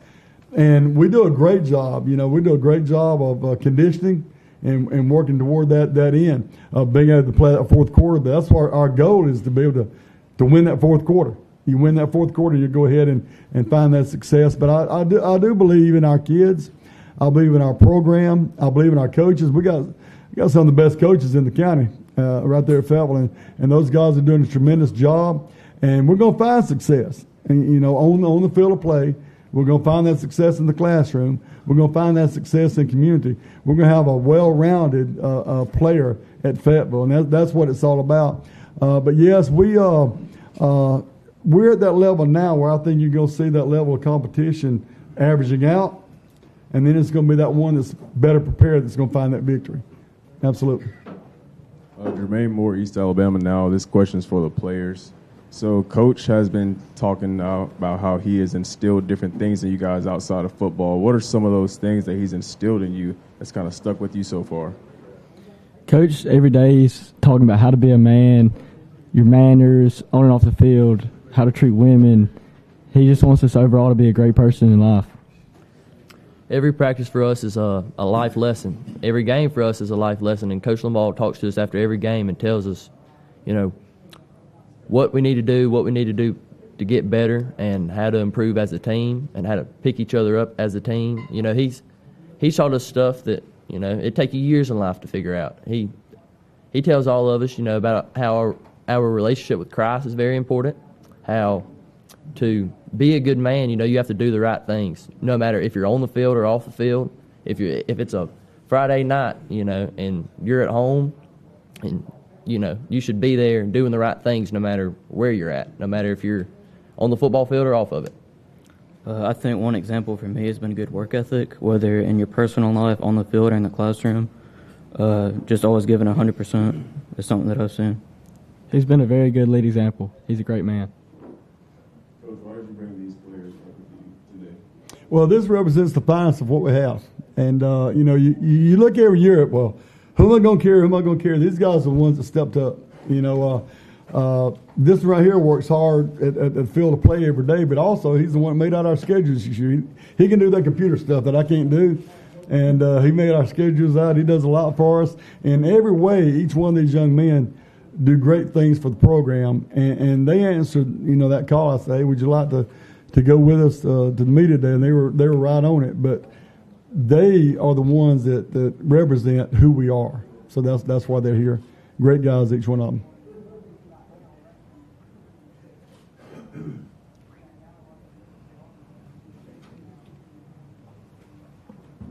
Okay, if we have no further questions for Coach Limbaugh and the Fayetteville High School Wolves, this wraps up this session with Fayetteville High School and the 13th Annual Talladega County Coaches Association High School Football Media Day.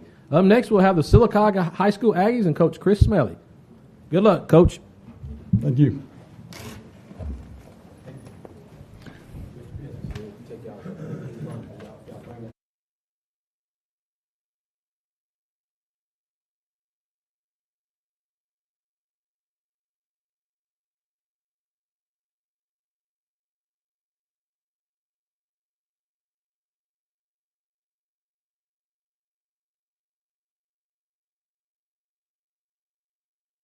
Looking to transform your outdoor space? Look no further than Bama Sheds. As a family-owned and operated business, we understand your needs. That's why we offer no credit check, rent-to-own options.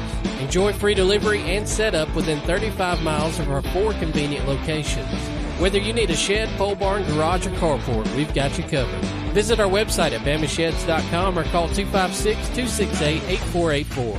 Bama Sheds, where quality meets affordability and your outdoor dreams become reality.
Talladega County Coaches Association High School Media Day here at First Bank of Alabama in Talladega. We have the Sylacauga Aggies and second-year head coach Chris Smelly up next.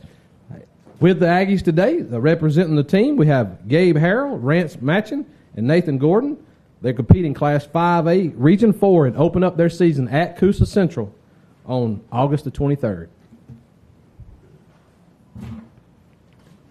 Coach, why don't you just go ahead and start with an opening comment and introduce your kids? All right. Hey, we're excited to be here today. We've got Rance Matchin here to my right. We got three seniors, Gabe Harrell and Nathan Gordon. These are three seniors that are going to be vitally important for us for this year and us trying to find as much success as we can as a team. We are one of the few teams in the state that finished with a win last year. Finished on a 2-game winning streak, and so we're hoping to carry a little bit of that momentum over into this next season. We have worked really hard as a team, starting in January in the weight room and trying to get bigger, faster, stronger, and knowing that we're going to need that to carry over and try to grow our group, our team, and our program into who we need to be and want to be and representing Sylacauga. And so we saw a lot of tremendous strength gains and guys really buying into that. And so we've still got a lot of work to do. We're excited for the summer to come to an end and get into fall camp and getting pads on and continue to develop who we are as a team. I'm super excited about our coaching staff that we've put together over the last 2 years or year and a half that I've been here. We've added a lot of guys, a lot of coaches into the building that are with our guys every single day. In the year before I got here, I think there were 2 coaches in the building, and now we're up to about 6 guys in the building. We've helped grow our middle school staff, and so really just trying to do all the things that it takes to be a successful program. And it's not easy. It takes a lot of work. You got to have a lot of people that are invested and buying into what you're doing. And so I'm excited to be a part of it. In our short time of living in Sylacauga, my wife and my kids, we've really enjoyed the city and the people that we've met there. People have really embraced us with open arms, and we feel super blessed to be in the position that we're in right now. And so we are looking forward to a good season and seeing how the hard work that we've put in and the improvements that we're trying to make as a team and as a program where they can take us. So, Trent and Gary, since y'all on standouts, are there any specific areas of the game you have focused on improving in the offseason? Definitely our strength was a big part of that, and I kind of alluded to that a minute ago. We saw we would kind of work out for about 8-week periods at a time, and then do max days, and we did 2 or 3 of those, and we were keeping a chart of like how much team strength we were gaining. It was like in bench press over an 8-week period, we were getting 1,500 pounds stronger as a team, and then we had a squat where we're at 1,800 pounds stronger. And so it's like trying to get our guys to kind of buy into like, all right, you're working to grow and get stronger as an individual, but look what it happens when we've got 75 guys that are all doing that. And the kind of gains that you're making, the confidence that you should be able to take onto the field with you, knowing that you've worked hard and prepared to give yourself a chance to win. Because on a Friday night, a lot of times the team that is the most physical, the team that is the toughest, the team that's put in the most work, that really believes in the work that they've put in, they're going to go out there and play with confidence and win more often than not. So that's definitely been a big focus for us. We got some great things happening around our program. We actually spent the morning, we had workouts and watched film, and we spent the morning loading a bunch of new weight equipment. Our school is really kind of buying into some of the things that we're doing. So we have revamped our field house and kind of redesigned it, knocked out some walls, made it have a bigger space for a weight room. And today we got our first shipment of stuff in, and so they're putting it all together. Worked with right equipment on that. So our superintendent, Dr. Michelle Eller, and our school board and everybody's kind of buying into wanting to invest in these young men and give them the best opportunity that we can to be successful. Derek Chapman with Central Alabama Standouts. Coach, what are your expectations for the team's performance this season? Yeah, I mean, we got a good group, and we don't have quite as many guys as we had last year, but I think we've kind of gotten some of the right guys on the bus. And I told our guys yesterday, kind of talking to our seniors, what kind of program, what do you want your senior year to look like? What are you wanting what kind of memories are you wanting to make with it? And I'm kind of putting the ball in their court a little bit. We've got guys that have worked hard, and this team can be as good as we decide that we want to be. What kind of mentality we want to take to the field. Are we going to go out there and lay it on the line for each other? We're going to give it our all. We're going to really push and challenge ourselves. Or we're going to, learn to thrive out of being uncomfortable or being in a tough situation. Can we play with grit when things get hard? We haven't had the best 2 seasons. The last 2 years hadn't been the best years of Aggie football. But I'm kind of challenging our guys to raise the standard of what's acceptable to be a part of our team, and then hold each other to that standard. And we've got a number of guys that are doing that, and the more guys that we have doing that, the sky's the limit for this team. Coach, are there any specific areas of the game that you have focused on improving during this offseason? Yeah, I mean, you're a lot of times out there with helmets and getting a lot of time with your guys, so you're catching and throwing a lot. We're year 2 of our base offensive and defensive schemes. I feel like we spent a lot of time kind of growing in that and understanding our roles. And when you really understand your role and you know what you're trying to do out on the field, then you should be able to just play loose and play fast and play free. So we spent a lot of time doing that. And I think now it's kind of been a long off season. We've done a lot this summer, but football's played with pads on. So I'm excited for fall camp to get here and to start practicing physical and getting after it and doing the things that it really takes to win football games. Chris, Jim Jacobs, FNN Network. You got a lot of attention earlier this year on a vacation trip that you probably would have rather not had. Can you talk to us a little bit about what it was like to go through that process from your side of the thing? We all know what we saw, but what was it like for you? Well, they say no press is bad press, right? So I was just, man, it was a series of unfortunate events for real. I think I learned a lot through that situation. I probably was not as prepared and doing things as safely as I should have been. But we were on a family vacation, and I like to get out early in the morning and get out on the ocean in a kayak and fish, which scares a lot of people. But I'm very comfortable in that environment. I'm scared of spiders and bees, but I'm not scared of the ocean. So what turned into something I've done plenty of times, just kind of quickly, Mother Nature was a little tougher than I was and a little stronger than I was. And so I found myself out there stranded. And, it was a long day, but definitely the hardest part really wasn't even for me. It was kind of what I knew my wife and family were probably thinking and going through throughout the day.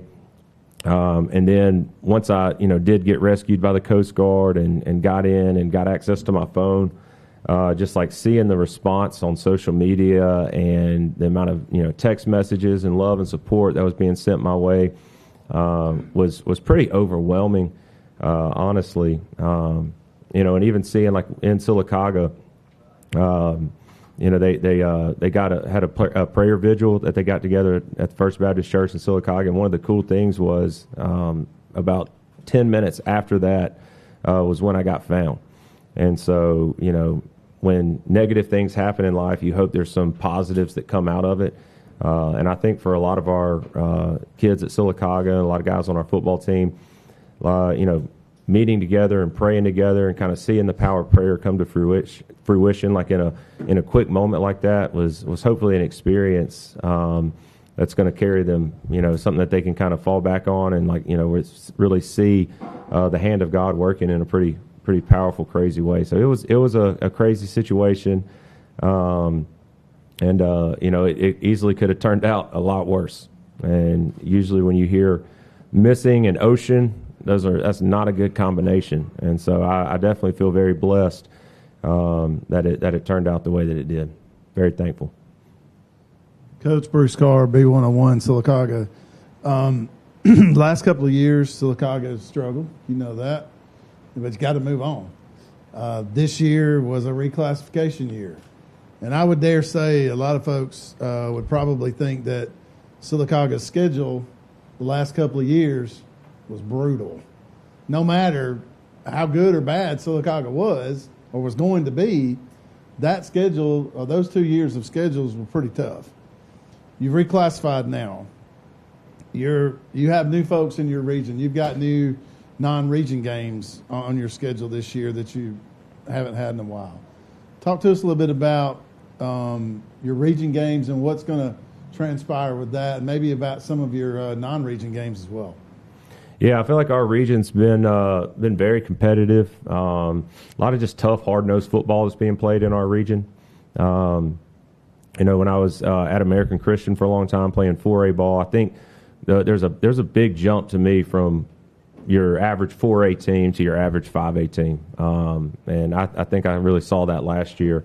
But, yeah, you don't want to make excuses for where you are as a program. But, man, when I took this job last year, one of the big websites online, Alabama Sports History or whatever, said that we had the toughest schedule in the state, regardless of classification. And they actually wrote this little excerpt about it, and the last line was "Good luck, Coach Smelly," and they weren't saying that in a positive way. And so, it really was a difficult schedule. But I feel like we really grew as a program in my first year here. We went from not winning a game an entire season 2 years ago, and we started out 0-8, and we played better ball, and we competed against a lot of the teams that we played, but it was just hard to find a way to win.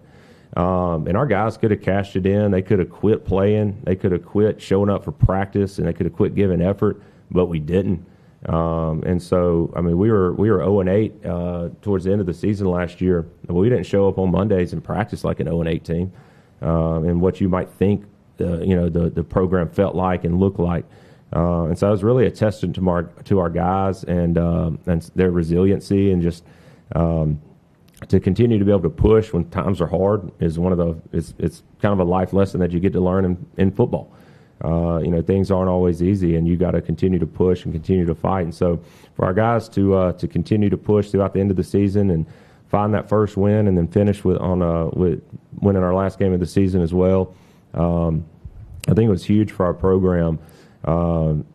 Losing can be a habit, and I feel like winning can be a habit. And it's kind of like what your expectations are and what you expect and what you foresee happening. A lot of times can kind of play itself out. And so I think getting over that hump last year and continuing to be and improve as a team and who we wanted to be versus just looking at the situation around us and kind of shrinking into that, I think was huge.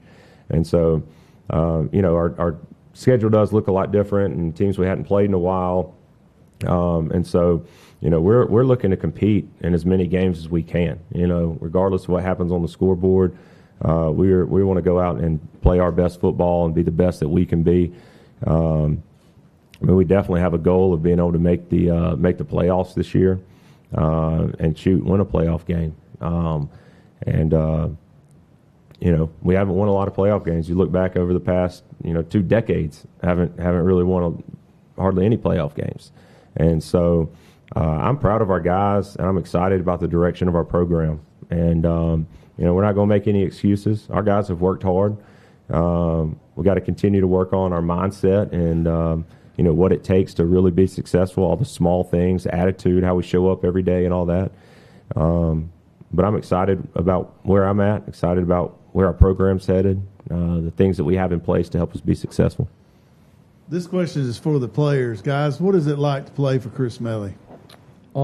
It's definitely a change from what we're used to, because he runs like a really, wide open offense, obviously, when it comes to like a technical standpoint. But just playing for him, he really inspires us and he pushes us. He doesn't just coach us football. He coaches us on life. You want to give effort in everything you do, and you want to be relentless. And he's kind of inadvertently, he's bringing back the Sylacauga way of football that I grew up watching, which was, high grit, high motor, and we may not be the most talented, but we're going to knock you in your mouth for the entirety of the game, and we're going to give it our all.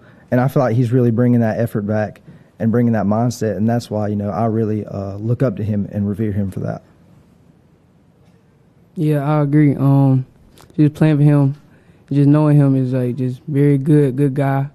I want you to be your best at all times in the classroom, on the field. Outside of that, it's just good playing for him. I think Nate said it best. He's just a great guy. He's a great coach, and he really pushes us.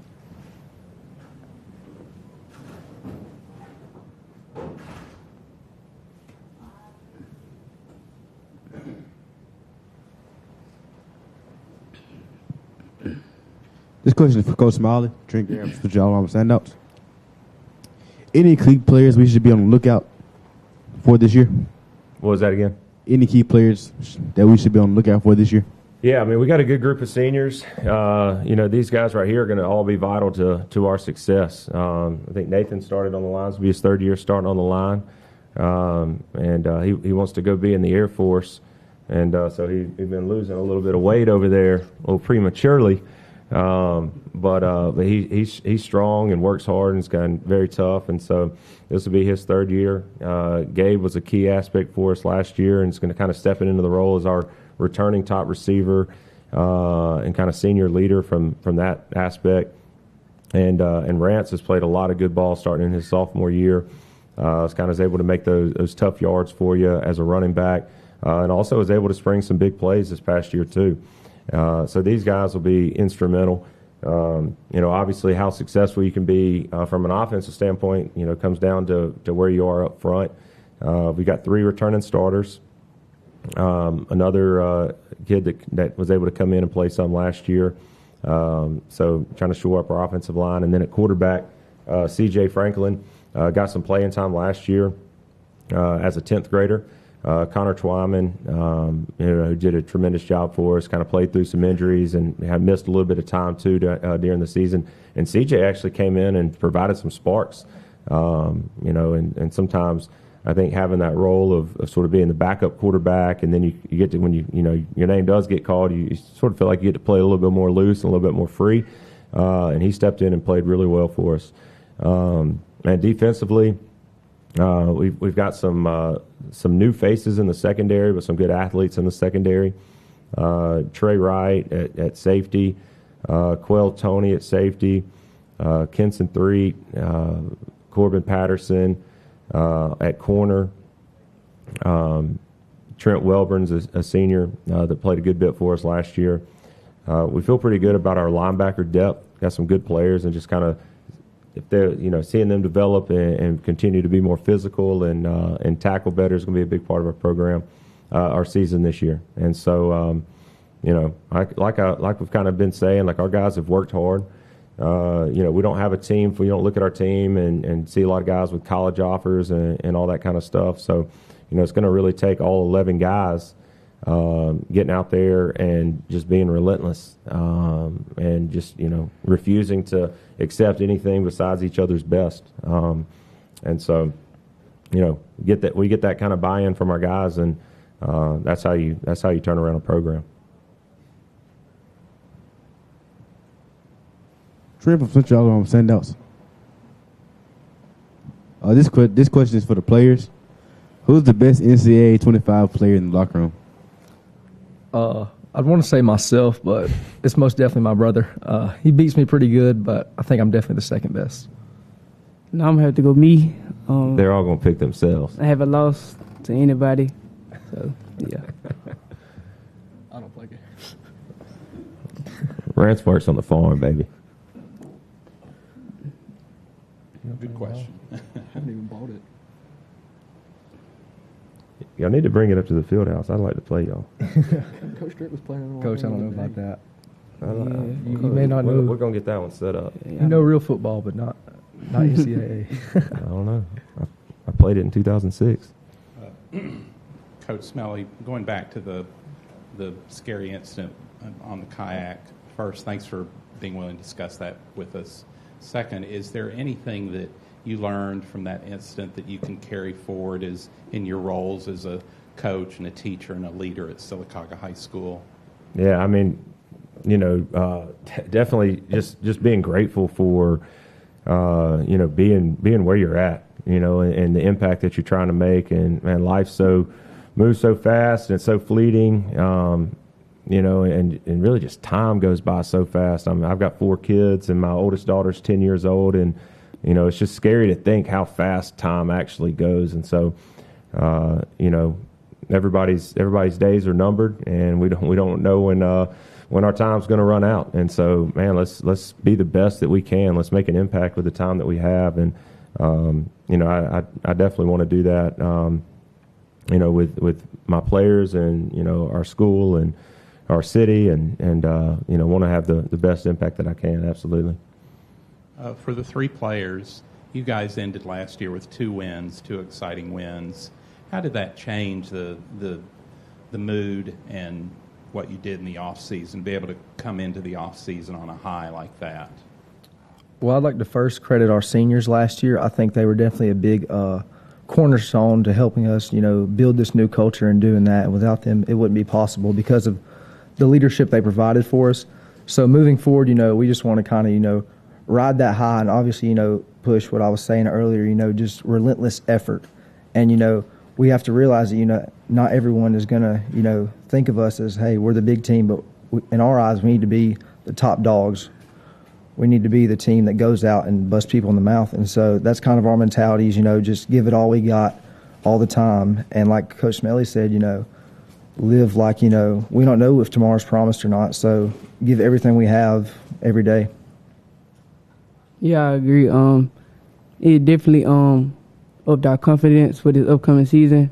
I feel like everybody been putting in the extra work this summer. So, yeah.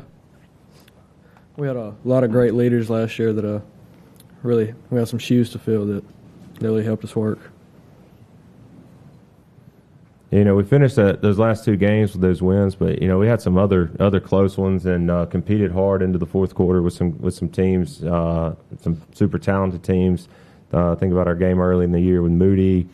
Had a game with Beauregard that we had won. I mean, we were up 21 points in the fourth quarter, and that was sort of that first feeling of like, man, finding a way to win and like learning how to win can be difficult.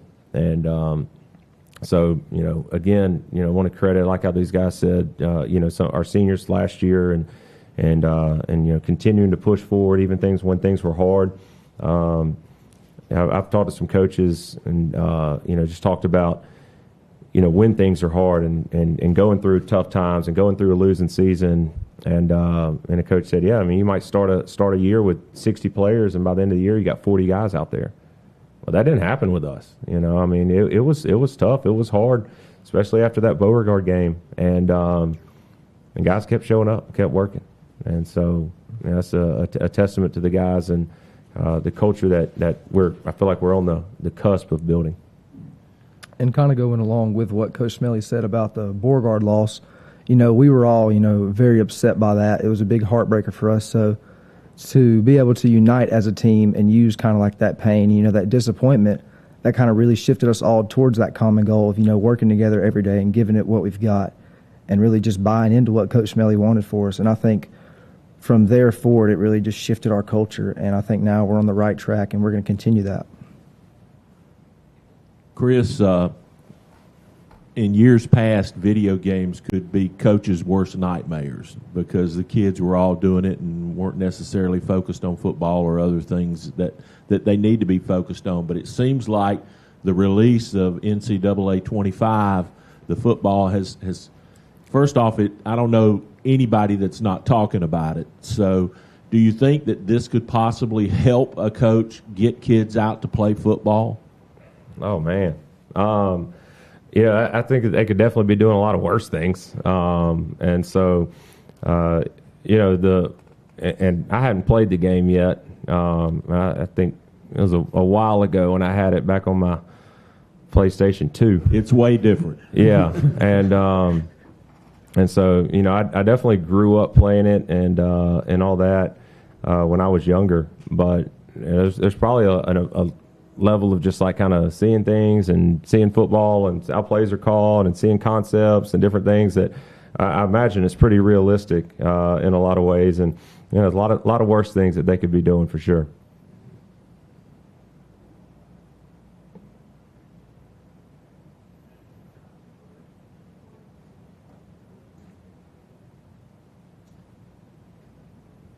Any more questions for Coach Smelly and the Sylacauga Aggies? Okay, if there are no further questions, that'll wrap up this session of the 13th Annual Talladega County Coaches Association High School Football Media Day. We'd like to wish Coach Smelly and the Aggies good luck this season.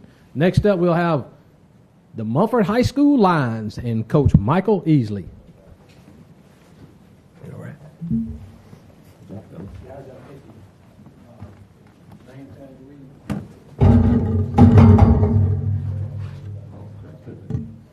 Looking to transform your outdoor space? Look no further than Bama Sheds. As a family-owned and operated business, we understand your needs. That's why we offer no credit check, rent-to-own options. Enjoy free delivery and setup within 35 miles of our 4 convenient locations. Whether you need a shed, pole barn, garage, or carport, we've got you covered. Visit our website at BamaSheds.com or call 256-268-8484. Bama Sheds, where quality meets affordability and your outdoor dreams become reality.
Graduate, so maybe now that this. Yeah, I talked to him Thursday after the football rules clinic. I'll lay this up here. Everybody ready? Good. Okay, I'd like to welcome everyone back to the 13th Annual Talladega County Coaches Association High School Football Media Day here at First Bank of Alabama in Talladega. Next up, we have Coach Michael Easley entering his 6th season at the helm at Munford High School. Representing the Lions today, we have Tank Edmondson and Hunter Sparks. They open up the season at home on August 30th against Lincoln, competing in Class 4A, Region 3, with some of those natural rivals like Booker T. Washington and Bullock County.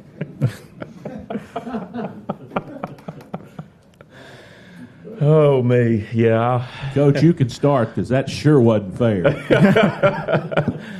Yeah, we're going to have some next 2 years. There's going to be some long trips there, but we get the longest one out of the way this year. So I'll be honest with you, I had to look up. I didn't know where Bullock County was on the day we got put in the region.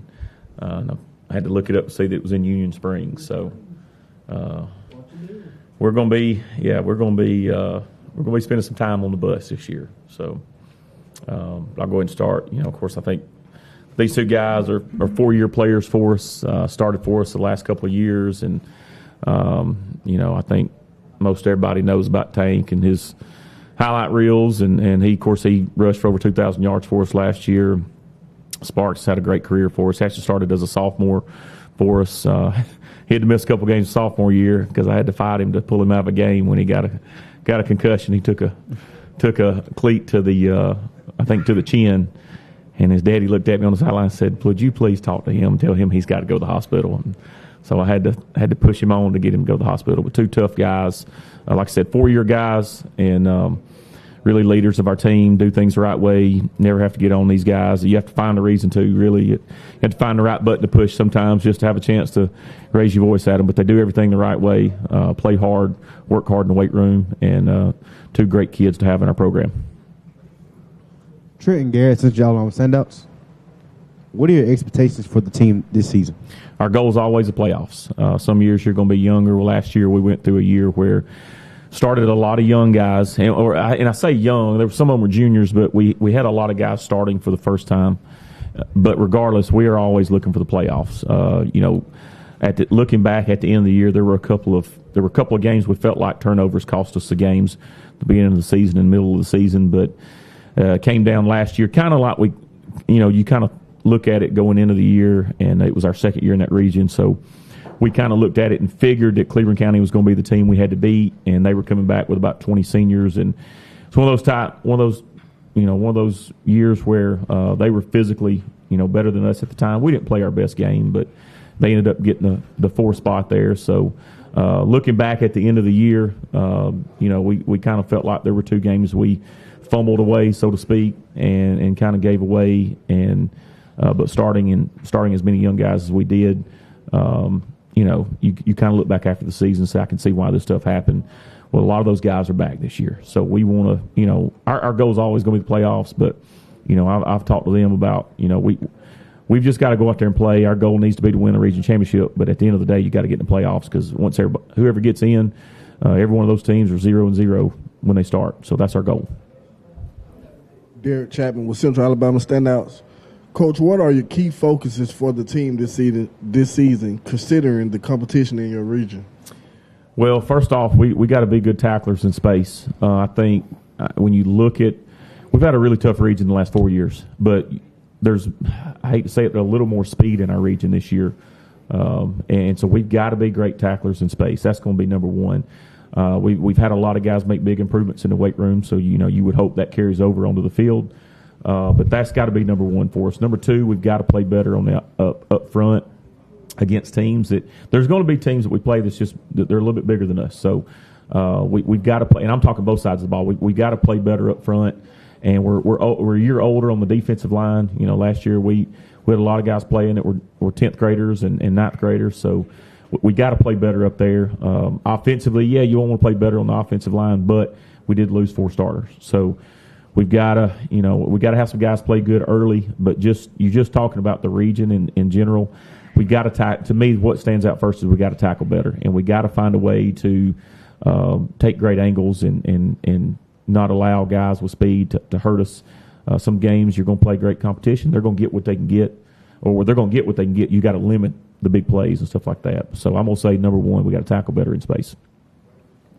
Coach Short, high school football, Alabama. Coach Easley, could you give me an idea, you might not have it yet, but of your returning starters on offense and defense, your roster size, and maybe how many seniors and juniors you have? Yes, roster size, we're sitting at 60 right now, which is more than we've ever had since I've been there. I actually ran out of extra large helmets yesterday. I was telling you that story back there. I had to order another helmet yesterday. So we're sitting at 60 right now. Returning starters on offense, we lose 4 offensive linemen, so we got 1 coming back there. Quarterback's coming back. Of course, these 2 guys at the H-back and running back's coming back.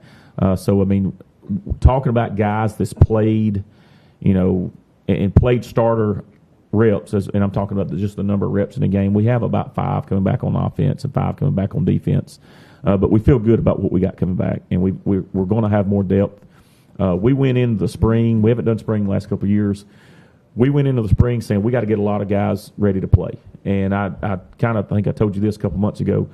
I remembered coaching against y'all years ago when you were at Heflin and how many guys y'all played early in the year, especially up front on the defensive line. So we have tried to get a lot of guys ready. We did it during the spring game.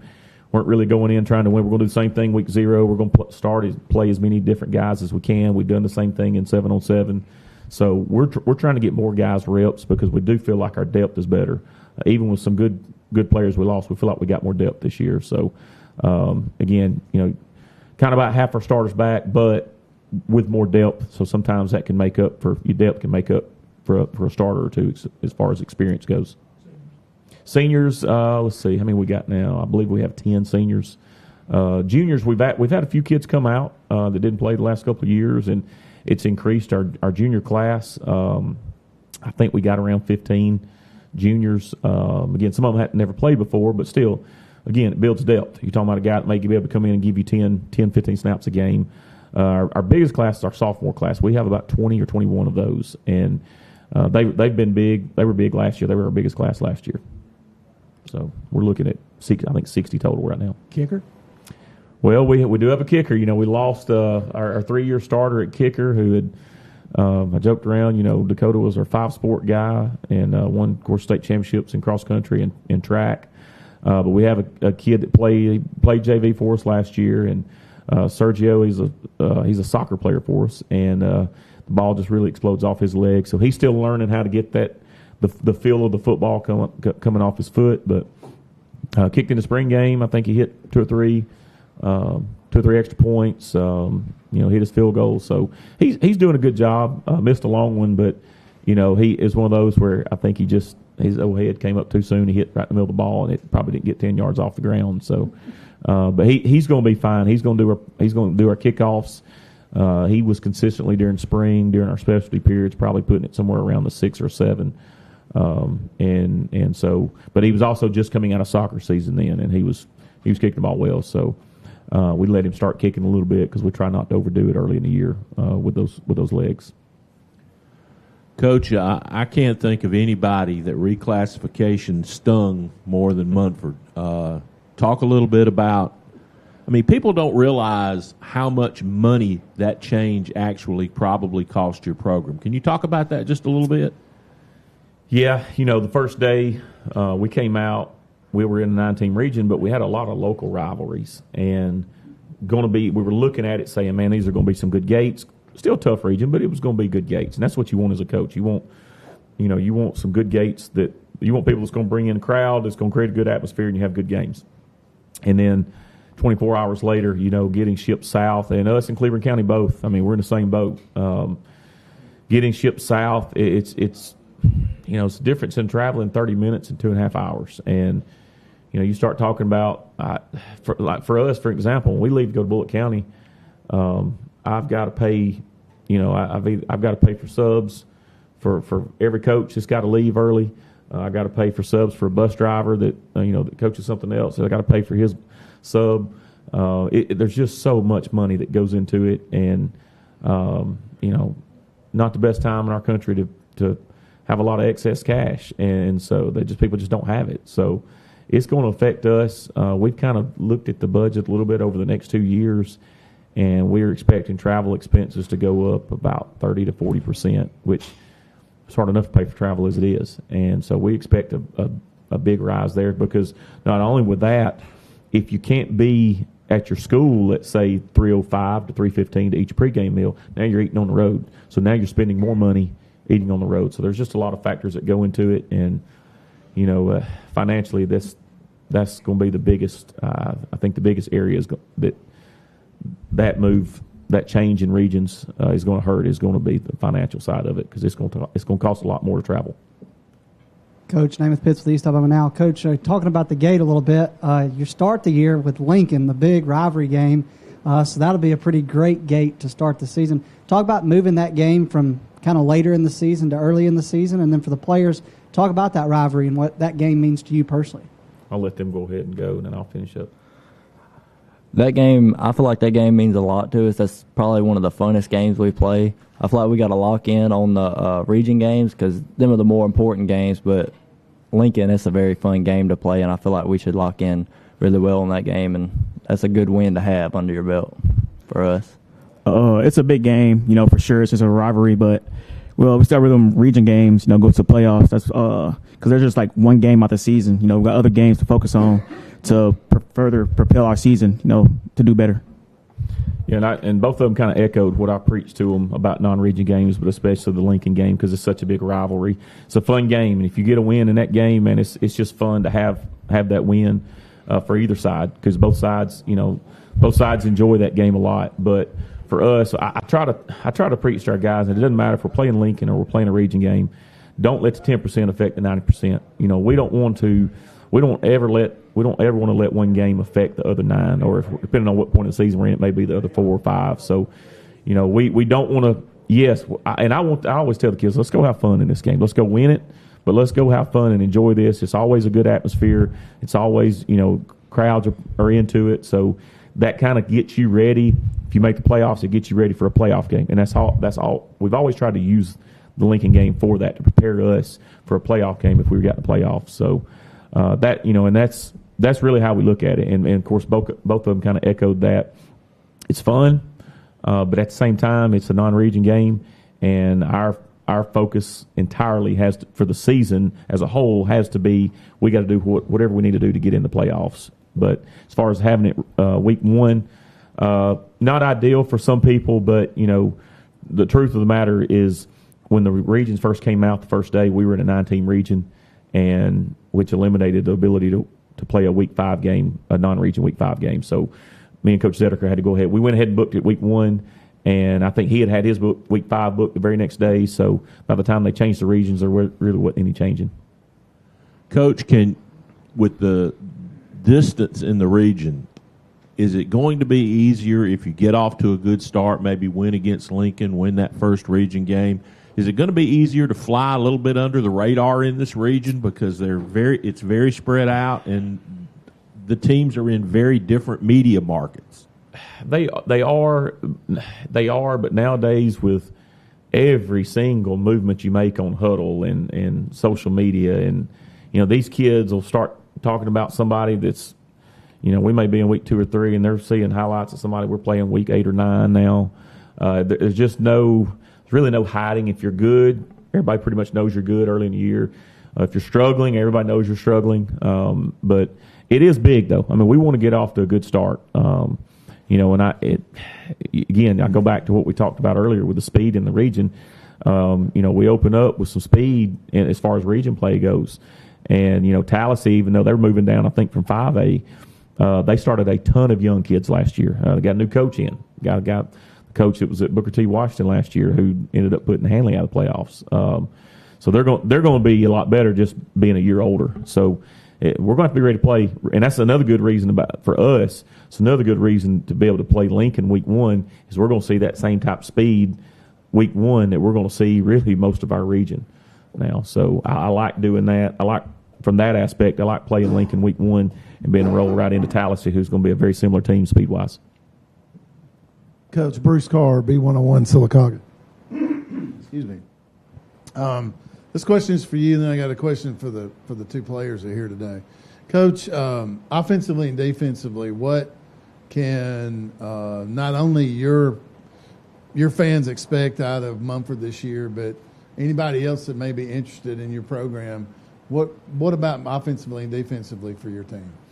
Well, I'll start defensively. I think a lot of our guys are going to be a year older, year stronger, year bigger, and going to see more guys playing, more guys. We're going to be able to rotate in a few more guys up front than we have in the past. We probably got more linebacker depth. When's the last time you've seen that many guys in linebacker individual ever? No. We have more depth, and so see a few more guys playing. But I hope defensively you're going to see us tackle in space better, take great angles. We kind of started talking about it a little bit with the kids. We'll really start harping on it the first day of practice. But, there's going to be some non-negotiables with us. And I try not to use excuses for my kids, but at the same time, we had so many guys out there that had never touched a varsity field when we got on the field last year that as a coach, when you realistically look at it, those kind of kids are going to make mistakes. But, there's going to be some non-negotiables, and we've kind of talked about it a little bit with the kids, how we've got to learn. There's just some things we can't let happen on the field. Jumping on, there's just no reason, especially when the ball's right over you. There's no reason for a defensive lineman, especially in those, to jump off sides. You're looking at the ball; it's right there. But little stuff like that, as far as taking angles, getting in your correct gap, stuff like that. We got to do a better job of that this year. Offensively, what can you expect? You can expect this guy over here to carry the ball a lot. But even then, I think last year averaged 23.5 carries a game, which is not a lot when you look at some other places. I remember one year Flomaton's quarterback, I think he carried it 42 times in the state championship game, and that was normal for them. But you're going to see him carry the ball. We've also got some depth there as well. We've got another senior, A.J. Denson, plays running back as well. You'll see them in the backfield together at times. So we got a little bit of depth there, but we've also, having a quarterback last year he's a year older now, and so we need more out of our pass game. And I've really harped on the receivers this summer. We'll continue it when we get into August. They've got to play better. We got to run routes better. We got to get separation better. We got to catch the ball better, and I think we will. Again, year older, more experience right there. So that's the two things. We've got to see. We've got to see. You're going to see obviously him carry the ball, but we've got to see increased. We got to see better execution in the pass game. And it was one of those years where I try to protect our quarterback as much as possible. Anytime you throw a young quarterback in there, and BJ was a sophomore last year, at least in my eyes, I'm going to be careful with him and try to protect him as much as I can. And that comes with play calling and scheming. But this year he's had a full year starting now. There's really not anything that he doesn't know or can't run in our offense. So we need to see in the pass game. We need to see that part of our offense be, I guess, just be more consistent and execute better. This one's for the players, guys. You're both seniors, right? Yes, Is sir. that right? Okay. You've had Coach Easley now as your coach for 4 years on varsity. What's it like playing for him? Oh, that's a loaded question. Playing for Coach Easley, it's been very fun. I think coming in to summer workouts, Coach Easley is going to push you to be the best player you can be, and he's going to make sure, when you leave and you graduate, he's going to make sure you're growing into be the best husband, man you can be when you leave there, and it's been great playing for him for the past 4 years. Yeah, it's more than just football with him. He pushed us to be better. He taught us, he gave us some speeches about being a father, saying it's the best thing you can be in life. And I always, think about that, as I leave practice, some workouts, leave school for the day, think about that speech and how it affects me, and, how I'm pushing for more than just football in my life. I want to be something better. I want this to be the best thing that I do in life. I want to grow to be somebody lead, be a father, be great at things. And I'll echo that. These two listen, apparently, because I have given those speeches a lot. But we do. Look, these guys right here, and we got a lot of kids like that on this year's team. They do what you ask them to do. You push them. They accept the challenge, because we're not easy on our kids, and we set high standards. But, we got a big group that's like that this year. But especially these two, they do what you ask them to do. And also, but when you see kids like this, you got to give credit to their parents. Okay, and I tell a quick story about your mom. I don't know if she wants me to tell this or not, but Tank, I told him I was going to order number 0 this year, and Tank was like, "Hey, I want to switch to 0." And I guess he went home and told his mom that. Mom said, "No, you're not, because I've got shirts with number 3 on it, and I'm not buying more shirts, so you're going to say it number 3." And he did. There was no argument, and he did. But that gives you an example of what type of parent, what type of parent he's got. And I'll say this. I said it about Sylvester, and I said it about Kyler. And this one has probably dealt with it too. This is a kid that could have left us. Okay, he could have left us and went to bigger schools the past couple of years and didn't. And says a lot about him. Says a lot about him, and it says a lot about his parents. And he's dealt with it too. In fact, I remember talking to his dad. I told you how I used to describe him at the banquet last year when he was getting the defensive awards. He has no care for his body on the field. He's full speed. He's going to hit you. He doesn't worry. He's not out there making any business decisions. He has no care for his body. But I gave that story early on about that Childersburg game his sophomore year. He took and it was I've never seen anybody fall like this, but It's just at the right angle. He took a cleat right here under the helmet, and he was knocked silly for a few minutes, but he did not want to leave the game. And of course, we had trainers had called his parents down on the field, and I'm coaching and walking back over there and coaching, walking back over there, and I walk over there, and his dad's like, Coach, he will not leave in the ambulance. Would you please tell him he's got to go? And I was like, hey, you got to go. He's like, oh man, but he didn't want to leave, but such good parents, and like I said, he's another kid that had ties to another community close to us that could have left and didn't, and his little brother is the same way. His little brother's going into 8th grade for us, and I know because his dad told me the story when he came to get you stuff that after the Childersburg game, there were some coaches at another school who was like, hey, won't you bring Hayden over here? And he was talking about his little brother. Won't you bring him over here and play with us? It's going on everywhere. So to see guys like this and stick with it for 4 years at a small school, we don't have a lot of resources. I think Sylvester Smith described it perfectly recently. We got a dirt practice field. We don't have a very nice weight room. It ain't very big, but we got kids that want to stay there and work and represent that M, and that's what's special. Derek Chapman with Central Alabama Standouts, and this question is for Coach and the players. How do you prepare mentally or physically for a big game? I want to hear their reactions first. Preparing for a game, I feel like it's all going to start on Monday. Like most people say, they're going to start like Friday, listen to music. I feel like it starts on Monday because you're going to practice that whole week for that game. I feel like you got to come in Monday locked in, get a full week of practice because you're going to practice how you play. So if you come in Monday, practice all week, I feel like you're going to play good, and then Friday get locked in. I don't really have other than practicing the way I'm going to play. That's how I feel like when I come in Monday and practice throughout the week, I feel like that's how I'm going to play. If I can have a good week of practice and the whole team can have a good week of practice, if they can come in Monday and practice the whole week like that, I feel like we'll have a good turnout that Friday night. As Hunter said, it starts that Monday. You come in, you got to focus on that team, watching film, practicing. You have to give your 100%, or that Friday you're not going to be able to play at your best capabilities. You're going to go out, you're going to be sluggish. You're going to be ready, you're going to be prepared for what's coming. Then Thursdays, the ice baths, getting your body ready, walkthroughs, all that stuff goes into Friday. If you don't prepare right, you're not going to be ready. Yeah, and these two guys said it, the years we've had, and I would say really, you go point to a game or two every year as a coach, and you're like, man, we were really locked in, ready to play that week. It all started with good practice on Monday. And sometimes I've had a year, one of the best games we played in the last 5 years was on a short week. We were playing on Thursday, and we were so beat up we could not dress out in pads because we couldn't have any contact that week because we went helmets and shorts Monday, helmets and shorts Tuesday. And but I say all that, the kids were locked in. And it was one of those times, and I'm not going to mention the game, but I walked in, and I started to say something to the kids, and I didn't really have to say anything. And I walked out there, and I told the coaches, I said, I said a few seconds, but I didn't have to say anything. These guys are ready to play. And we went out there and played our best game of the year. And so, again, like I said, it starts on Monday. I've tried to preach, I try to preach nutrition and sleep. It's a lot more in the spotlight than it was, say, 10 years ago. But I try to preach, that aspect of it. We protein. During the season, we feed them.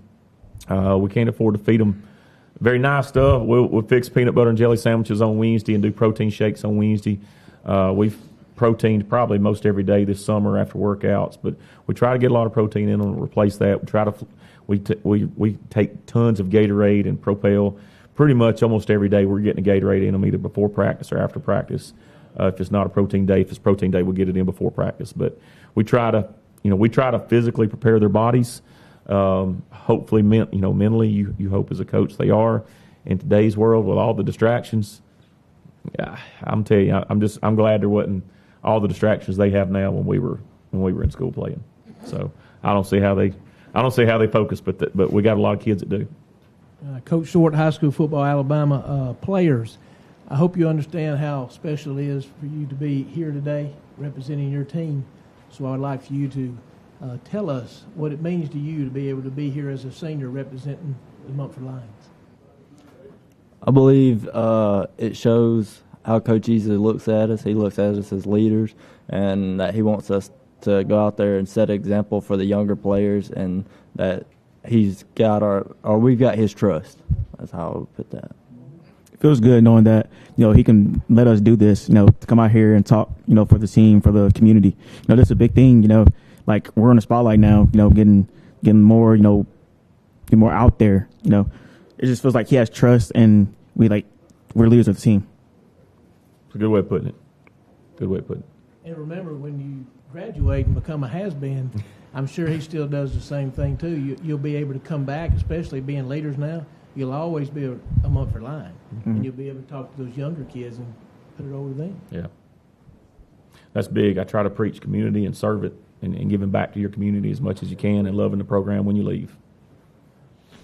Michael, I don't know how active you are in social media, but you've certainly heard about the post that Sylvester made about what it means to play at home, and it really moved me to the point that we're going to actually publish it in our magazine this year.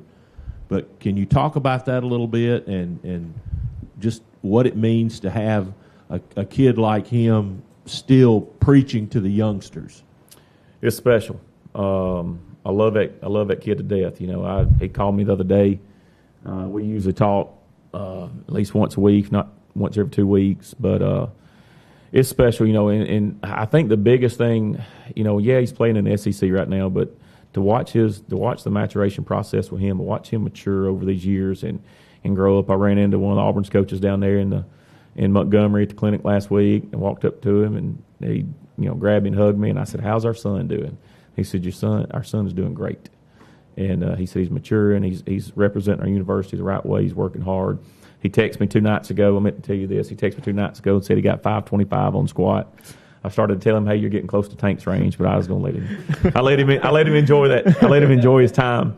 But it is special, and because Sylvester is a guy that for multiple years had multiple coaches at other schools calling him, trying to get him to leave Munford. And I think I read the post. Somebody screenshotted it and sent it to me, and I think to sum it up best, he was honest, because you go through life and there's decisions, whether it's whether it's your job or whether it's your marriage or whatever the case is, it's friendships, whatever, that you do think about the negative sometimes. And sometimes the negative stuff is right in front of you, and you have to kind of wade through that to see the positive. But he was able to do that, and he was honest in there. He was like, was there times that I thought about leaving? Yes. And I think a lot of kids nowadays probably see the shine and the glitter of other stuff and think, yeah, man, that looks nicer, or that's an easier way, or whatever the case is. But it's special. And I'm going to tell you something, Sylvester gives back a lot. I can remember having an argument with him last year during the fall. He's wanting to buy the team the pregame meal. And I said, "No, you put your money in the bank." And he was like, "No, Coach, I want to buy the meal." And I wouldn't let him, but I turned around, a month or two later, and he'd bought all the teachers coffee and donuts or something one morning. And he's giving back. He appreciates his community, because the thing about him is he really appreciates people that invest in him. And I hope all kids are like that. There's so many kids, and these two are very appreciative of what they have. And there's some kids you see take things for granted, but I try to preach to kids, hey, whatever you do when you leave here, love your program, and support your program. And that's one of the last things I tell the seniors after the last game of the year is, hey, this is your program. It's not my program. It's not the principal's program. This is your program. You played here. You support this program through good times and bad. You support this program as you go on in your future, and take pride in it, because hopefully you learn something from it. I don't care if it's football, but hopefully you learn something from it. But we're very appreciative of Sylvester. And another one, Kyler Gibson's at Troy. He's running with the ones at Troy right now. This will be his 3rd year up there, and he's very supportive and is vocally supportive. Talks to the guys when he comes back and works out. So we got some guys at the next level that's really they do a good job of promoting our school, and promoting our program when they're away from it now. They're in college and they're becoming young adults. Okay, if there are no further questions for Coach Easley and his player representatives, that will wrap up our session with Munford High School. We'd like to wish Coach Easley and the Munford Lions good luck this season. Next up at the 13th Annual Talladega County Coaches Association High School Football Media Day, we have Coach Adam Fawcett in the B.B. Comer Memorial High School Tigers.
Looking to transform your outdoor space? Look no further than Bama Sheds. As a family-owned and operated business, we understand your needs. That's why we offer no credit check, rent-to-own options. Enjoy free delivery and setup within 35 miles of our 4 convenient locations.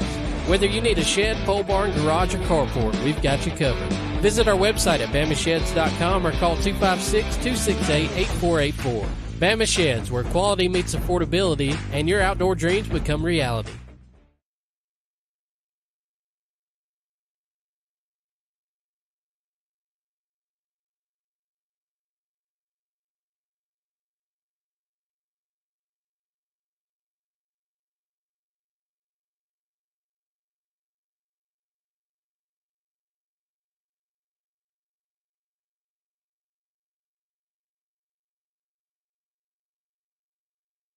Coaches Association High School Football Media Day here at First Bank of Alabama in Talladega. Next up, we have Coach Adam Fawcett entering his 7th season as the head football coach at Comer.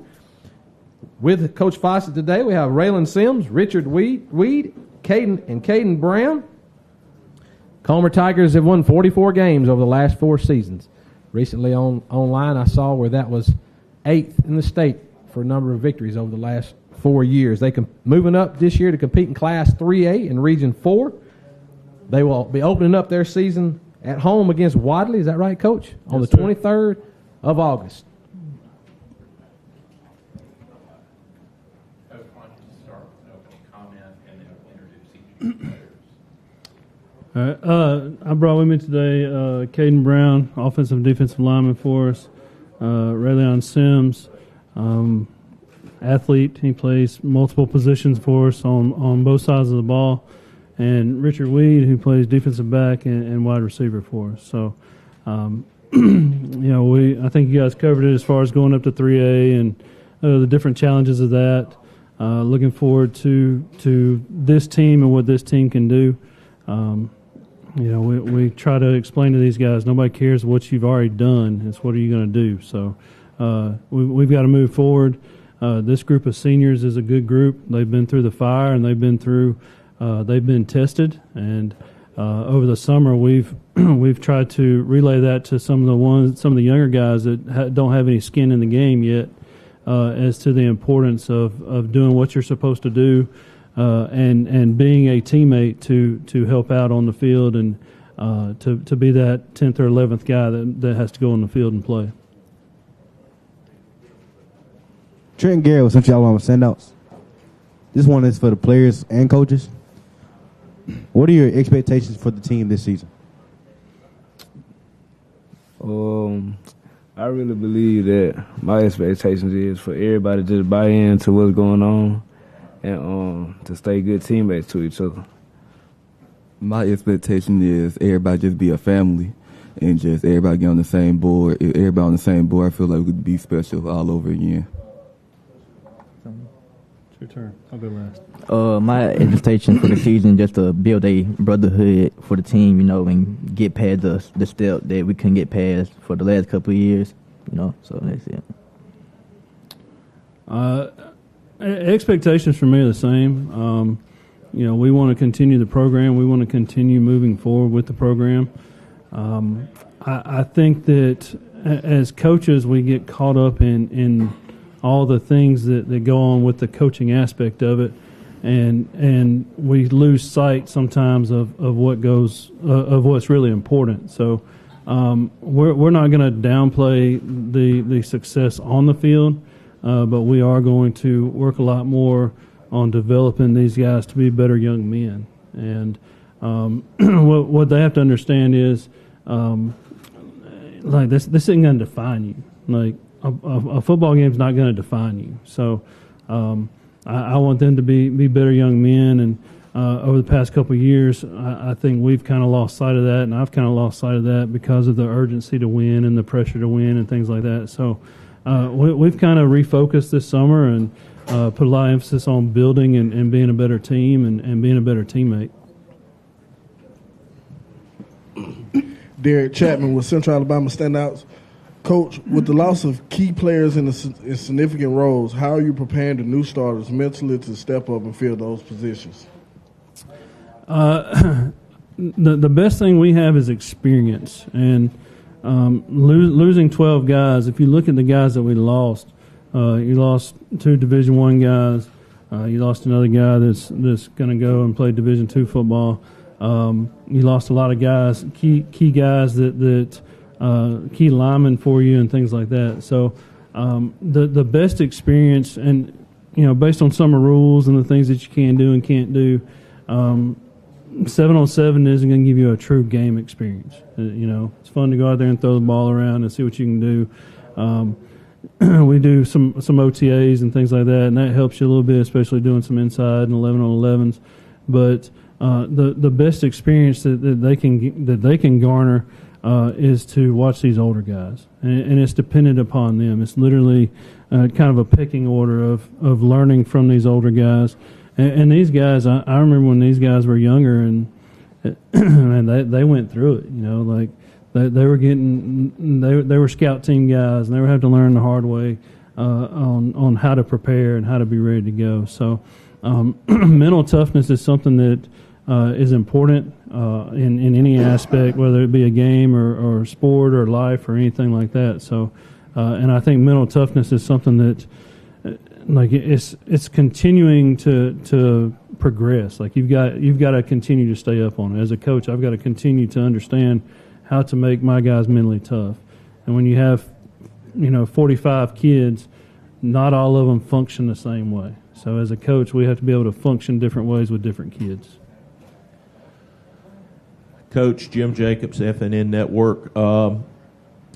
Most people say if you play football, you got to have a short memory, especially when it comes to wins and losses. But most of us had you guys pinned in last year to go back to the championship game and rematch with Fife, and obviously that didn't happen. Can you talk about the last seconds of last year and basically what you've done to make sure that doesn't affect this year's team going forward? Moving forward, we continue to control what we can control. Things that are out of our control, we can't worry about. I will say that the last seconds of that game did not determine the overall outcome of that game. We made mistakes throughout the game and didn't capitalize on mistakes that they made. So, as far as lessons learned, man, that was a crappy way to learn a lesson. But that stuff that we've used over the summer with these guys, we've got to learn to accept responsibility. We've got to learn to own it and, say, hey, we messed up, we made some mistakes, and we've got to grow from it. So we want to move forward and look ahead.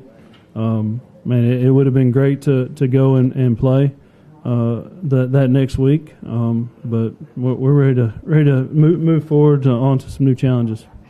And to step up from that, for you and the players, what's it like to go from being everybody's homecoming team to this year you're probably everybody's bullseye? Well, if you look at our non-region schedule, I've had numerous fellow coaches ask me, why in the world did you schedule these non-region games?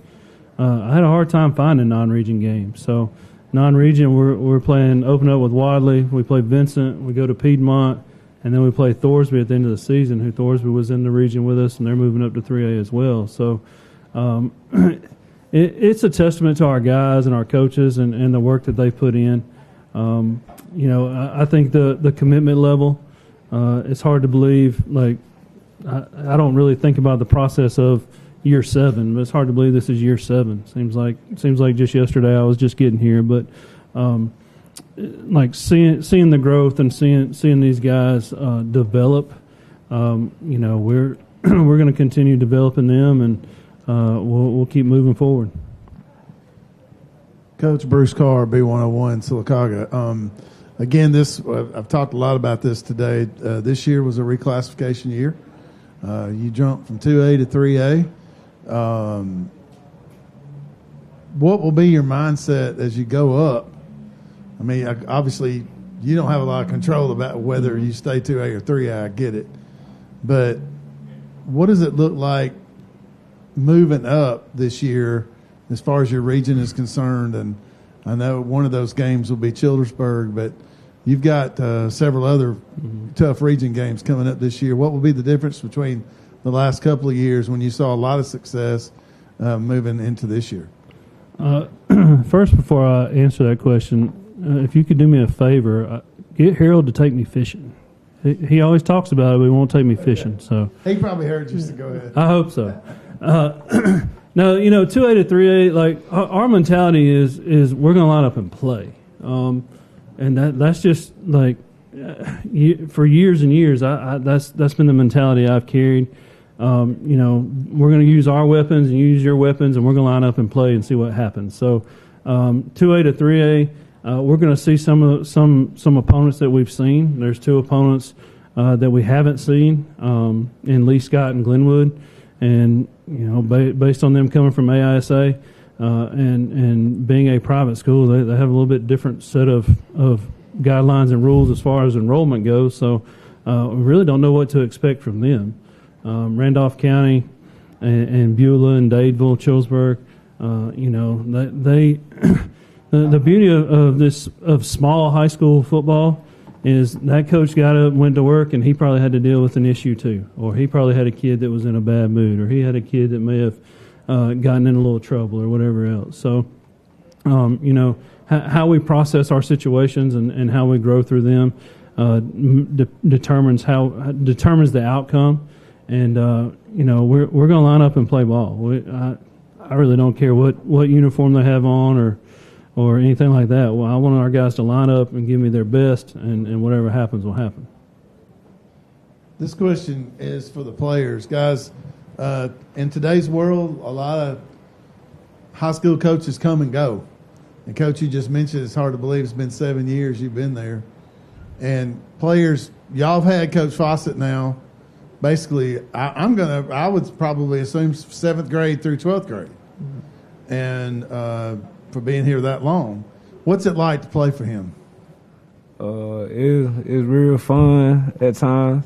Then it's time where you have your days that he'll get on you. But overall, I like playing for Coach Fawcett. Well, Coach Fawcett, he's a great coach. Learned a lot from him. He actually turned this program from nothing to something. So I just appreciate everything Coach Fawcett do for me.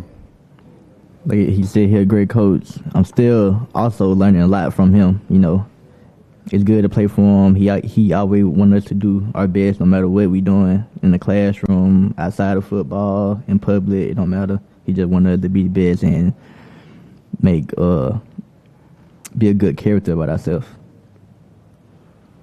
Coach, you kind of go. I was just going to say those are all good answers. You get to ride home. Coach, you mentioned earlier you lost 2 D1 players, 1 player going D2 or whatever. Obviously, you've lost some talent there off of their last several teams. anything going to be any different about the way that you approach offensively and defensively going into 2024 after losing those players? I think our system is our system, and we stick to our system and our terminology, and it's about the pieces of the puzzle and where you put them. So we've got a lot of moving pieces in the puzzle right now, and trying to figure out the best fit. So we do have a jamboree on the 16th where we'll get to kind of see where the pieces fit and move some people around to see what the best fit is. But we're going to put all the pieces in where we think they fit best and go play. I can assume you're probably going to continue running the football. Oh yeah, no doubt. Yeah, as far as losing guys, the big thing is losing 4 out of 5 offensive linemen. So Caden is the only returning offensive lineman. So I fired our offensive line coach 3 times this summer, and it's me, so I just keep coming back. So. Hey, that puts a lot on you, doesn't it, bro? Oh, a little bit. Yeah.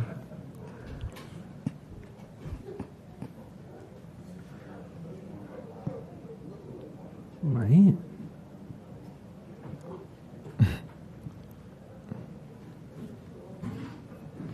Central Alabama standouts. Coach, over the recent years, we've seen a growing the number of fans and fan engagement. How important is it to have a big fan base right now? Man, our fan base is fun. They show up. Tiger Nation is there. They travel well.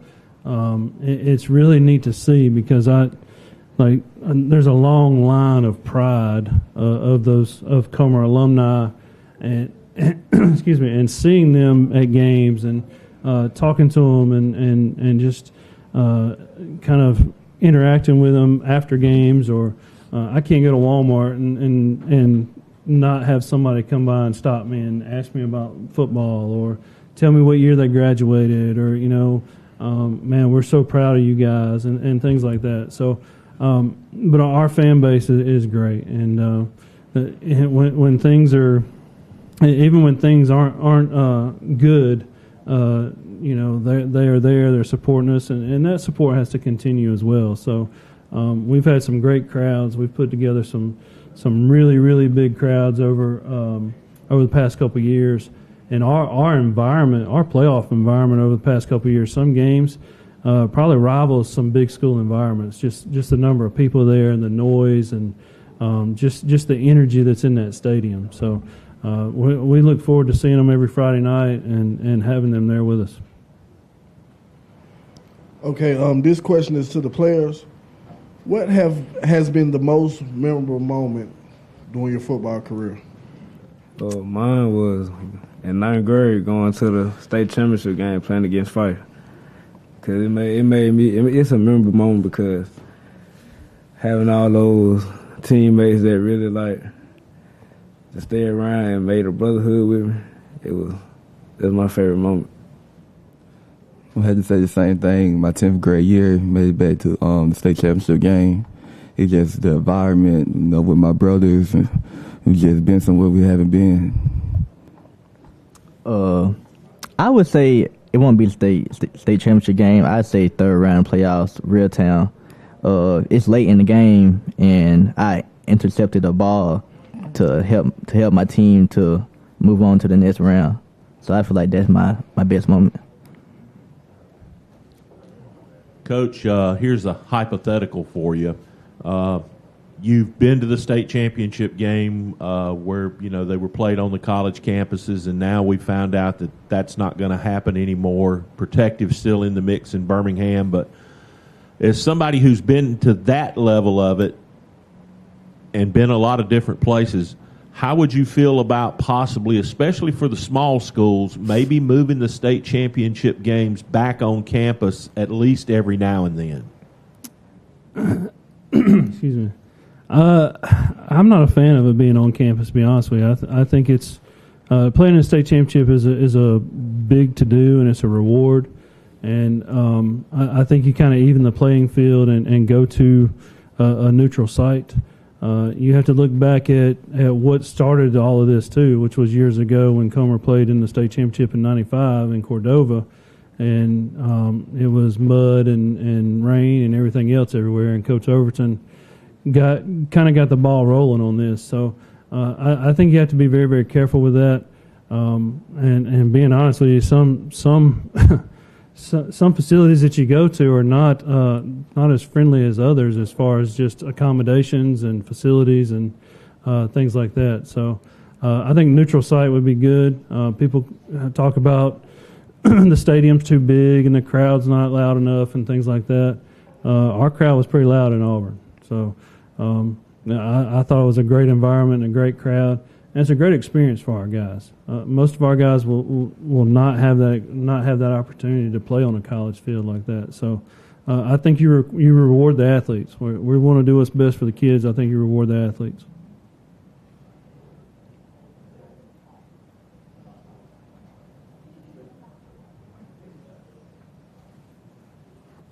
We have any additional questions for Coach Fawcett and the Comer Tigers? Okay, if we have no further questions, that wraps up our session with B.B. Comer Memorial High School Tigers and Coach Adam Fawcett. Good luck this season. Next up, we'll have Coach Skylar Mansfield and the Winterboro High School Bulldogs.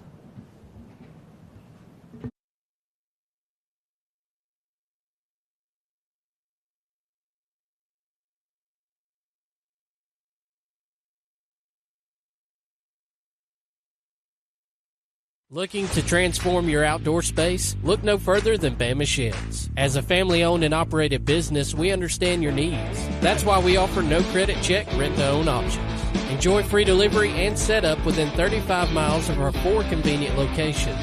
Whether you need a shed, pole barn, garage, or carport, we've got you covered. Visit our website at BamaSheds.com or call 256-268-8484.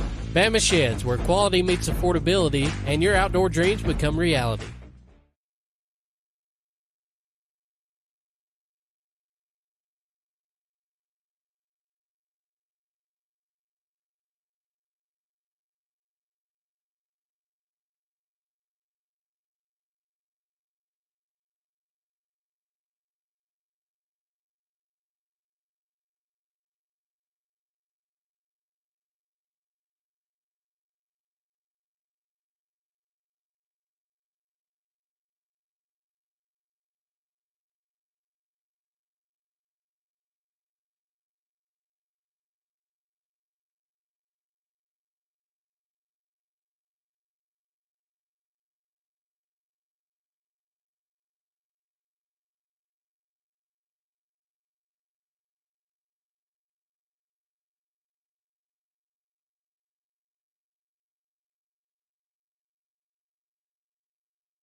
Smile, guys.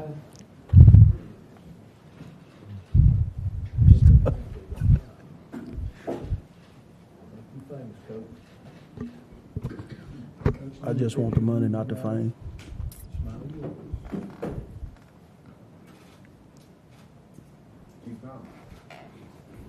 What's more important, the fame or the money?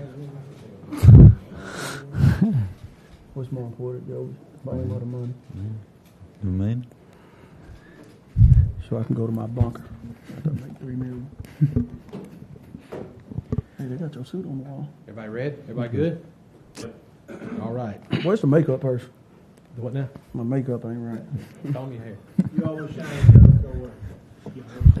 I'd like to welcome everyone back to the 13th Annual Talladega County Coaches Association High School Football Media Day here at First Bank of Alabama in Talladega. Next up, we have the Winterboro High School Bulldogs and head coach Skylar Mansfield entering his 5th season as the head coach at Winterboro. With him today, he has Jovi Cole, Kylan Campbell, and Peyton Hutton. The Bulldogs compete in Class 1A Region 6 and will open up their season at home against Vincent on August the 23rd.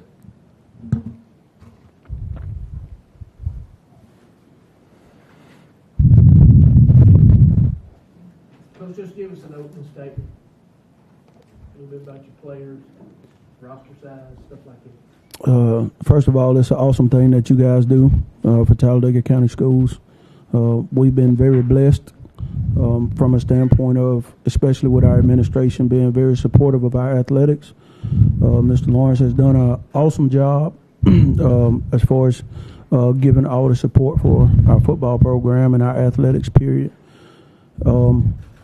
He has definitely given me all the resources needed to be successful in this position. First of all, we got to hire some really quality coaches for our program, and this is giving us an opportunity to be consistent and improve our program and actually build a tradition and to have success in all of our sports. Just looking at our roster and our roster size, we've dressed so many kids in the spring, but we've gotten to the summer and those numbers dropped off tremendously. I would like to say part in June and July changed because of the basketball play dates. You know, we had a weight room full during basketball play dates, but you know that kind of dwindled when basketball was over with. A bunch of kids that came out for spring ball, we didn't really see them in the summer, but we rostered about 55 in the spring, and summer workouts pretty consistent with about 25 to 30. So right now, you know, roster size is important, but it's not the main thing. And I've been telling the kids, make the main thing the main thing, which the main thing is to build a tradition of a program and have success and do something special that the school tradition has never done. So with the amount of kids that we have, it's not a big deal, but it's important. It makes for great practices, I can tell you that. But, you know, at the end of the day, you want to put the talent on the field to be successful. Trent Garrett, Central Alabama standouts. Coach and players, what are your expectations for the team this season? My expectation is to get these guys as much exposure as possible. To get these guys, to get a ring on these guys' finger means everything to me because, you know, me as a high school guy, I never achieved that. But, you know, these guys, with the way they work and these guys coming up through a program of putting in the hard work, I don't know if you guys realize what we have here. We have 3 seniors that can probably play next level ball, but the way they work is, you know, for a 1A school, you know, this stuff is to go unrecognized for these guys is way beneath the standard of what we're trying to present. But for these guys to get a ring would mean everything to me as a coach because of the work that they've put in. I've had Kylan and Peyton since they were in the 8th grade, and you know, Jovi came over from TC, and just to say the least, this kid is a tremendous talent. It's not just football, it's baseball, basketball, just a tremendous talent, and definitely a difference maker in our program. I really just want to go out with a bang for my last season. You know, you're a senior, you got to. If you don't, you're going to feel some type of way, and I don't want to feel some type of way. And I'm just keep it sort of simple. I just want to go to the playoffs, make it all the way through the playoffs, go to the state championship, get a ring. My main goal is just to give the most effort I can and have the best season possible for it to be my last. All right, Derek Chapman with Central Alabama Standouts. This question is for Coach. With the recent closure of Talladega County Central, your team has welcomed many newcomers. How did the gelling process work, and how long did it take for the players to adapt to one another? Well, I think a lot of it is the personality that I've bestowed upon the team that we have. My personality is maybe different than a lot. I don't get into the personal thing. I will go back and say even when I was at Lincoln, the Lincoln-Munford rivalry, you know, it didn't excite me the way it excite the people that's from those places. So me being from Georgia and just being in a place and being thankful for the place that I'm in definitely helped welcome the mindset of these kids. It was, and we didn't get to pick these kids. These are the kids that was zoned and redistricted to us, and they was assigned to our school. I think my personality and the way that the kids that was already at Winterboro, the way they think, it was open arms. If you can play, you can play. The most important thing in the entire process was they realized that TC has always had talent, and they realized that this is an opportunity for us to go beyond a place that Winterboro's ever been. So, it wasn't a jail of you came from TC and now you're with Winterboro. It was a process of, hey man, welcome over, man. Let's get to winning. Let's do what we need to do. And to be different, to come from a different program, we all got the same mentality. We're from the same region, so we've already had film on all the players from TC. We've studied the game of their offense and what these kids were familiar with. That's why when Joby came in at quarterback, if you watch the spring game, we got beat by Talladega, but we threw the ball 40 times. It was to kind of check and see, what is he good at? We were willing to sacrifice an entire offense and redraw a whole lot of what we were good at for success. And we've really seen what he was good at, and we based the offense around him and Jabari. And those are two kids coming from TC that can play ball. Trenton Garrett, Central Alabama Sandouts.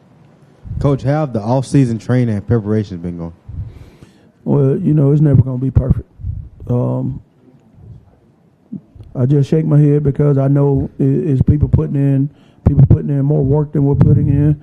But the kids that are consistent, man, I'm super satisfied with what we put forth. And you can ask the kids. It's on the one mentality. They cannot play defense if they have not put in the work. I know everybody looking at the numbers that we have, but you go back and you look at a Watley team that only dressed 18 and played for state championship. So, the numbers are important when you're talking about practice, but really look at the reality of how many kids actually play in a game. You probably play 15, 18 kids in a game, but the off season for the kids has been consistent and showed up. They've done everything asked of them, and I'm very confident that these kids have put in more than enough work to have success. Even if it's 2025, they have really gone beyond expectation of what was required. Coach Short, high school football, Alabama. Coach Mansfield, you talk quite a bit about ball and stuff. I hope your players, I guess, Joby, it's either the one from TC. Yes. The other two were with you last year. Yes. I hope you understand and realize how close you were. You're in the playoffs on the other side of the state over there in Pickens, and just how close you were in that ball game to winning that game. It's a 9-point game. What do you think did you learn from that game that now I've got to do different, or you've already been working on it over the summer, but what have I got to do different to take that little half a step to get there? And that could be a player and coach, but players first. Well, you see, when we played them, it was, the environment was different. They wasn't ready for the playoff. We was steady going on and on about it's the playoffs. They're not going to take it lightly. Went up there, and it happened. It showed. So now that it happened, everybody's seeing that you can be stopped. You know what I'm saying? And you just got to do better, work harder, do what you can, not what you want. I've been working a lot on my speed. When we were playing Pickens, I remember they ended up putting one of their, I think it was their running back in front of me at nose guard. And that definitely caused a few slip-ups. So I'm trying to work on my speed, get that up. That'll help with getting to people, getting to the spot I need to be, getting those blocks. The biggest takeaway that I take from Pickens County, Pickens County won state championship, great tradition of football, but just to look at their facilities, and for those kids to get out there and play the way they play, we have no excuse of why we can't achieve success. We have everything necessary and everything we need. But to go back to Pickens County, we had 4 seniors to play in that game. So we didn't graduate a whole lot, and a lot of our young kids got to experience that. A lot of what we're not working on X's and O's right now. We're working on our mentality. We're working on our discipline. We're working on not getting the unnecessary penalties. Just being a different ball club mentally, understanding that we got to do the small things, no penalties, not acting out, not being responsive to things that are not football movements. But I think we played an 8th grader, we played 9th grader. We're growing up. But to see, where Pickens have been and what our game plan was against Pickens, we pretty much set the precedence of how we want to be and how we're going to achieve it. Coach Jim Jacobs, FNN Network.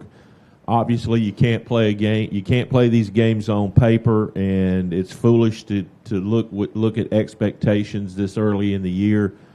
But if things hold as we see them today, I hope you got plenty of bleachers in Alpine for late October.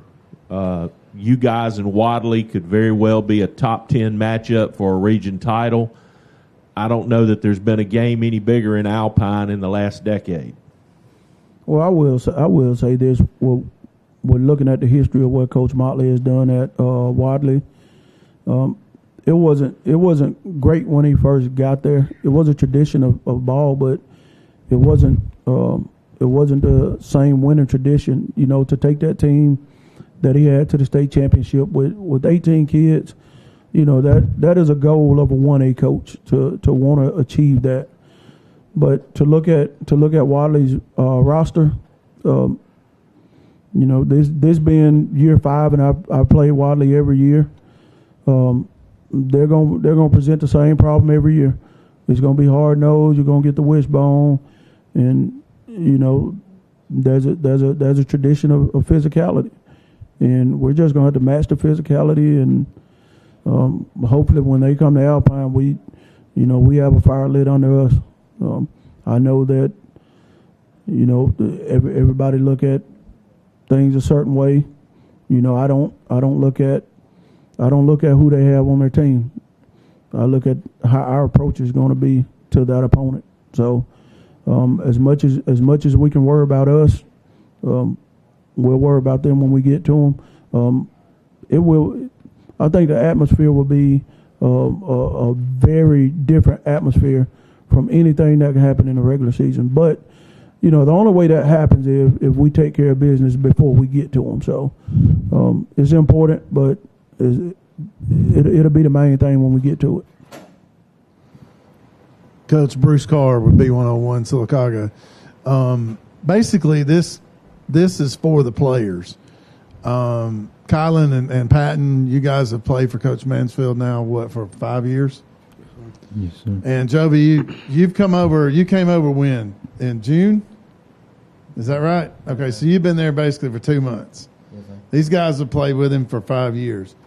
Patton and Kylan, what has it been like to play for Coach Mansfield in your time at Winterboro? Well, when I first came, I didn't really know how to play football. He taught me pretty much everything I know. And from that, my mentality has been better. And my ego isn't huge, but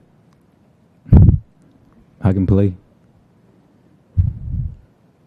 Coach has always pushed us to be the best we can, to make us better. He's always given us great opportunities to make it to the next level, teaching us things we need to know. And it's been pretty good. He's improved me a lot, improved my teammates a lot, improved our team. So yeah, he's a great coach. Sure. Joey, you're over the last couple of months. Your thoughts about Coach Mansfield as you move forward into your senior year? Winterboro is always a place I wanted to go, but at TC, there where my friends were, so I just stayed there with them. So, and Winterboro is a whole different place from TC. Like the community is way bigger. We get along with each other. And it's just a whole different thing for me, and I'm just not getting into it, but I'm gonna get there, and I love it though.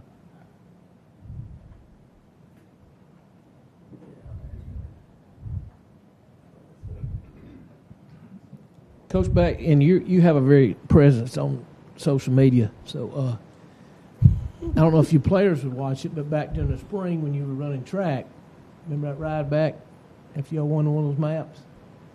And afterwards, all the fans and people were out there screaming and hollering and all that kind of stuff going on. Can you imagine what it would be like if you did that in football?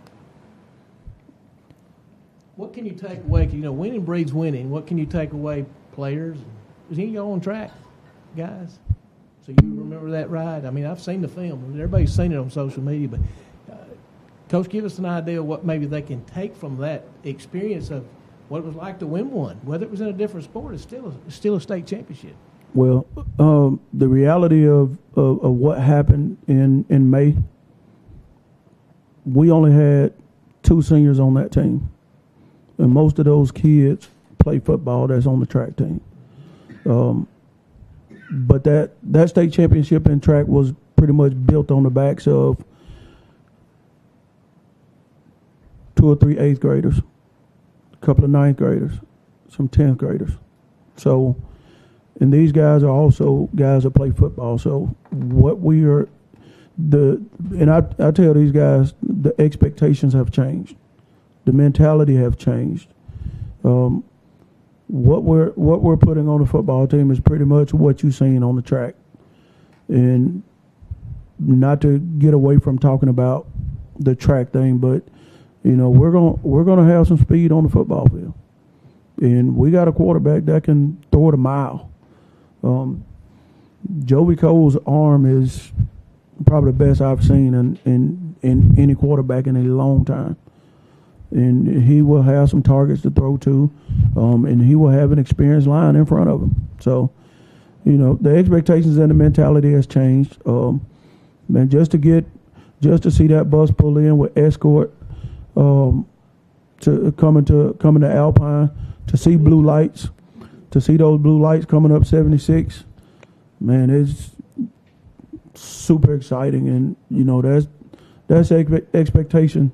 When we finish the season, we want that feeling every season, regardless of what sport. That coach up the back of the truck. Stepping on top of somebody's truck, so in some places when they win the Stanley Cup, they tear the city down. So, I don't think anybody should get upset if we won a state championship and they have a dent in their truck. They got insurance. That's right. They had to see the Kansas coach. Well. Coach, Namath Pitts from East Alabama Now. I saw you guys at the FCA 7-on-7, and kind of similar to Childersburg, I noticed a lot of really talented skill players, but everything happens in the trenches. So talk about the guys you have up front. Well, I'll let Peyton start talking about his process and his mode of getting ready for the season first. It's been a lot of hard work. We got a new O-line coach, Coach Keith, and he's been helping form our line a lot more in the technique and the way things are supposed to be done on the line. You've got me, Ponder, which is our left guard, and then our left tackle, Burse, our right guard, Mark, and our right tackle, which is still kind of being switched in and out, might be Tyler Keith or Jamal. But I know that all of us have been working really hard to be the best we can over the summer, and that's really where we're trying to get is the best O-line in 1A. And, with him speaking of the offensive line that is being assembled, the important thing to realize is all these guys have experience. So Peyton, Tyler, Ponder. Those guys been playing since 10th graders, getting reps as 9th graders. So they've been in a really good developmental phase all the way through. And those guys being seniors will be very experienced on O-line. And the kids that we integrated from TC to start on that line, like he said, Khalil Keith has been a true blessing. Like I said, with my administration being on board and bringing him on board to develop this offensive line, I'm probably one of the most blessed individuals coaching football right now because, my job has definitely been easy compared to what it's been in the past. We really have coaches that's coaching kids. It's not just take that group over there and do these drills. We're doing football-oriented drills. So the kids are getting coached not to make the small mistakes, to do the small things right, and to be functional players and to be successful in their position. Coach, you got a couple uniform combinations. You got the blue on today. You got the nice gray back there. You got white. What's your favorite combination? Also, who decides on whether you're wearing the blue or the gray on a Friday night? That's up to the kids. If they win, they can get a choice. But, we're going to have a new combination. We're going to have black jerseys that we probably pull out a couple of games, and the blue and the white. So, we just they can wear any uniform. I wouldn't care if they wear pink, as long as they show up on Friday night and win. And pink. I will say this. I know one coach, in order to wear pink, you had to make a donation. So that's probably something we do. Derek Chapman here with Central Alabama Standouts. Coach, we know the fans play a big part in the high school football and high school sports. Do you have anything to say to the Winterboro community? Get behind what's special. It's something special. I know you did alumni game, and maybe you need to put your spin on trying to pack these stands. But the community in Winterboro has always been very supportive. Anything these players need, the community has always been behind it. But it's a new phase coming to Winterboro, and we really need our fans to get behind what we're trying to build and where we're trying to go. With the track team winning a state championship, I really expect it to pull up on campus and it be cars everywhere. But we got some diehard fans and parents that do what they can. But when it comes to football, we need that environment to be real hostile, because I know it's going to be some people that we're playing that's going to travel. We have 6 home games, so we need our fans to pack the stands. Trenton Garrett, Central Alabama Standouts. Players, what has been the most memorable moments in your career, football career? When I got my first pick, really. It was pretty nice. I was running, never stopped. I mean, I got a lot of those, but I can't really choose because all of them happened at TC, so I really don't know. Name them. Special moments. Scoring a game, winning touchdown against Donahoe. It wasn't a design run play, but it was a pass play, and I opened it, and I just took it, and I dived for the pylon. I won. We won. I think beating Decatur Heritage this past year was pretty great. We fought very hard for that win, and it felt great to win it. Coach, do you have a memorable moment too? My memorable moments are not positive. I went to Pickens County twice and got sent home twice, and those are my memorable moments of facing that defeat. I'm like Joby. I have plenty of memorable moments. Going 3-7 with a real talented team. If I focus on the positive, I forget about the process that it takes to get to where we're supposed to be. So don't want to get out of my space. You know, I'm kind of locked in right now and focused on building this thing the best we can build it with the resources that we have. This question is for the players and coaches. Who is the best NCAA 25 player in the locker room? Let me redirect that. It's college football 25, not NCAA. Yes, sir, Coach. Me. You know, Probably Jovi. Me. Your coach. We really haven't did anything head to head, but you know, I know for a fact I would outthink any of them. So, then anybody want to challenge me? I'm up to the challenge. Yes, I like to play the video game just because I'm a competitor, not because I'm a competitor. I like to win at anything. If we were playing horseshoes, we'll be competing. So I'm never going to, if you beat me, we'll be playing all night till I beat you. And if you quit, I'm going to find a reason for you to play. Ask my kids. My kids don't want to play, so I threaten them with Starburst. They want Starburst. Hey, the only way you're going to get them is you play the game. So. Coach, I'm saying you run them kids up and down that hill. Now, your kids. Well, that's a win-win situation. They want something, and I want something out of them. So,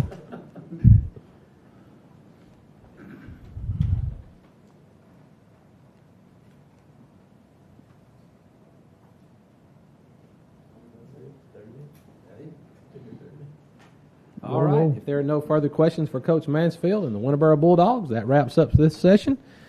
Next up, our final session of the 13th Annual Talladega County Coaches Association High School Football Media Day, the Alabama School for the Deaf, Silent Warriors. Good luck, Coach Mansfield and players. Thank you. Thank you.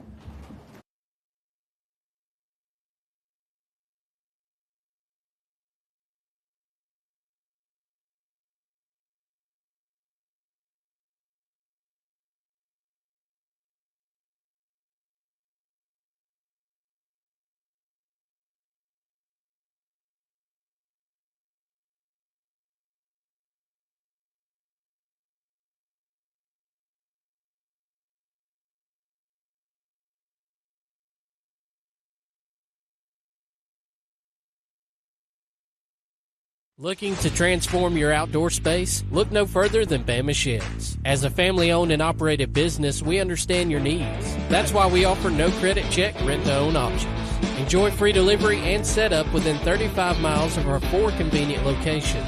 Whether you need a shed, pole barn, garage, or carport, we've got you covered. Visit our website at bamasheds.com or call 256-268-8484. Bama Sheds, where quality meets affordability and your outdoor dreams become reality.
Talladega County Coaches Association High School Football Media Day here at First Bank of Alabama in Talladega.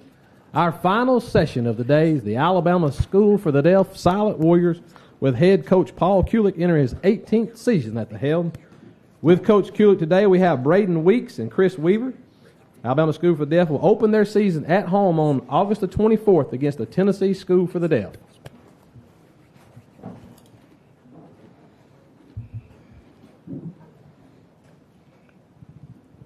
This question is for Coach Trenton Garrett, Central Alabama Standouts.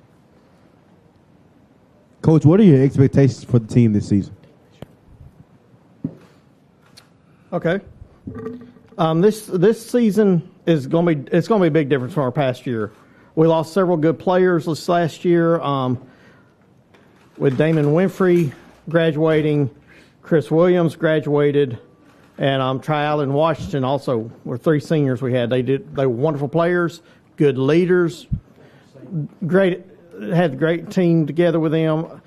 This year we had 4 wins, 4 losses last year. This year we got Braden Weeks and then Chris Weaver to step up. I think both of them are going to be able to take over. They've been watching the other guys and how they led, like Damian and Chris especially. So I think they'll be able to take over this year. I've got 6 seniors this year and 7 juniors. So we should have a pretty good season this year, is my expectation. And we're playing all deaf schools. This is the first time this ever happened in a season for us. We usually have a few public hearing schools we play against, but this year we are playing against all deaf schools. I think the hearing schools are probably scared of us. I've been asking them, nobody wanted to play us, so so that we ended up playing all deaf schools this season. And we're only playing 8-man instead of 11-man this year. We're not doing any 11-man. And I think that's going to help us out, especially having a smaller school. We only got like 75 high school students and 20 to 25 players coming to camp. We'll start that August 4th. And so hopefully all 20 of those 20 or 25 show up. But I think we'll have a good season as we go along. And our first game, as he said, is going to be against the Tennessee School for the Deaf on August 24th. Are there any particular games that you're focused on this year? That we have 2 that they're not in the Mason-Dixon conference that we're in. We always play the Tennessees and Mississippi and Florida. Normally we're playing against them, but this year we have 2 pretty big schools. We're playing against California Deaf School at Fremont. They're going to fly here and play against us this year. And then we are going to Austin, Texas School for the Deaf. Both of those are bigger schools. Like Texas, they play 6-man though. So we're going to have to play 6-man against them. And then over there in Austin, they got about 500 students though at their school, and we've only got 20 players and 25 players, and I just feel honored that Alabama's one of the best schools in the nation, I think, and especially with Dennis Gillum, our new president of AIDB. We always called ourselves home as the champions, and we are. This question is to the players. How fun is it to travel from state to state and play a game that you love? Very fun. Since 7th grade, we've been doing a lot of traveling, and we've been really flexible. I mean, we've been from many places, like I said, to California, Texas, Mississippi. We've just been traveling all over, and it's a good new experience, and I think the players need this type of experience, especially considering college and all of that. We'll be moving a lot. Yeah, and they just give us the events to move around, figure out stuff like meet new people, and just travel and have a great time playing. What are your expectations for your defense this year? We're going to do we're going to have a 3-3 defense this year. Normally, we usually have a pretty good defensive team, so I'm not worried. I know we'll have another good defensive team this year. We've got LaKendrick Agee is going to be back. Safety. He's one of our best players. He's a junior. Peter Joseph Brownlee. He's a junior as well. He's a defensive end. And he's big, tall. He's about 6'2", about 190 pounds. So having those, with that weight, I think will be good. We got Chris here, Weaver, linebacker. And then Braden is our nose guard. So I think, we got good cornerbacks this year. And we're getting all 6 back we only lost 2 out of the players we had last year on defense will be good. All right, Coach, what is your long-term vision for the program, and how do you measure success? We're always proud to play against the other deaf schools, especially the ones in the Mason-Dixon Conference where we win the championship. Usually the championship falls between us and Florida, and Tennessee, and sometimes, and Mississippi's in there as well. It's kind of considered like the SEC for deaf schools. We're always proud to, whichever one of us wins it. So I think Alabama, of course, is the best always. So we keep our expectations there and to keep that tradition of being the home of champions alive. Yes, this is Bruce Carr from B101 FM in Sylacauga. This is for Coach Kulick. Coach, where do you draw from as far as your players are concerned?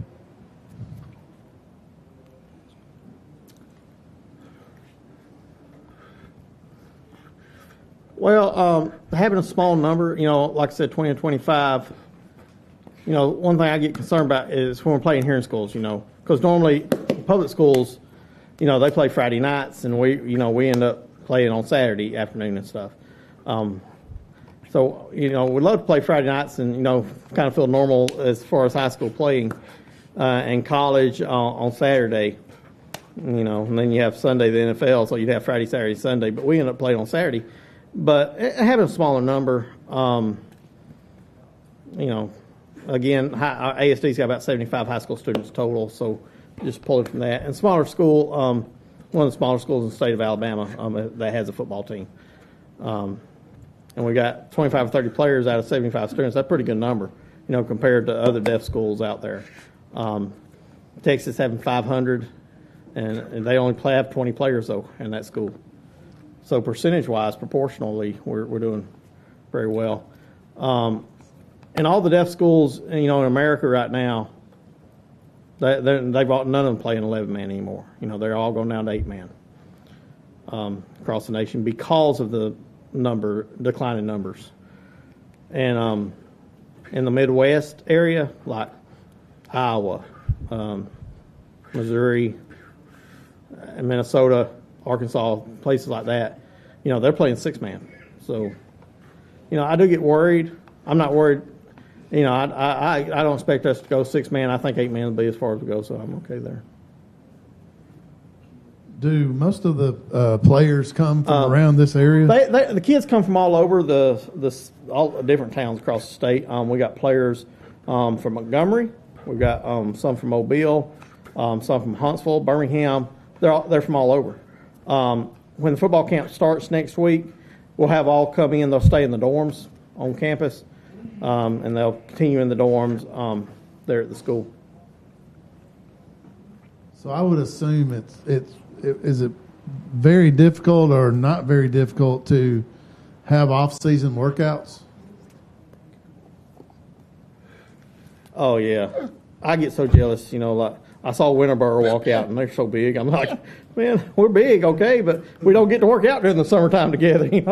All our kids, like I said, their hometowns are scattered throughout the state, so we can't do that. I wish, we could do some off-season workouts during the summer, but our boys, though, they do a great job. Like last spring, they worked out while they were here. In the fall, they do a good job working out. It's kind of like we start all over. When camp starts, it'll be kind of like starting all over again, getting into the routine of it. So the first couple of weeks, 2 or 3 weeks, we struggle, but after that, they play a lot better.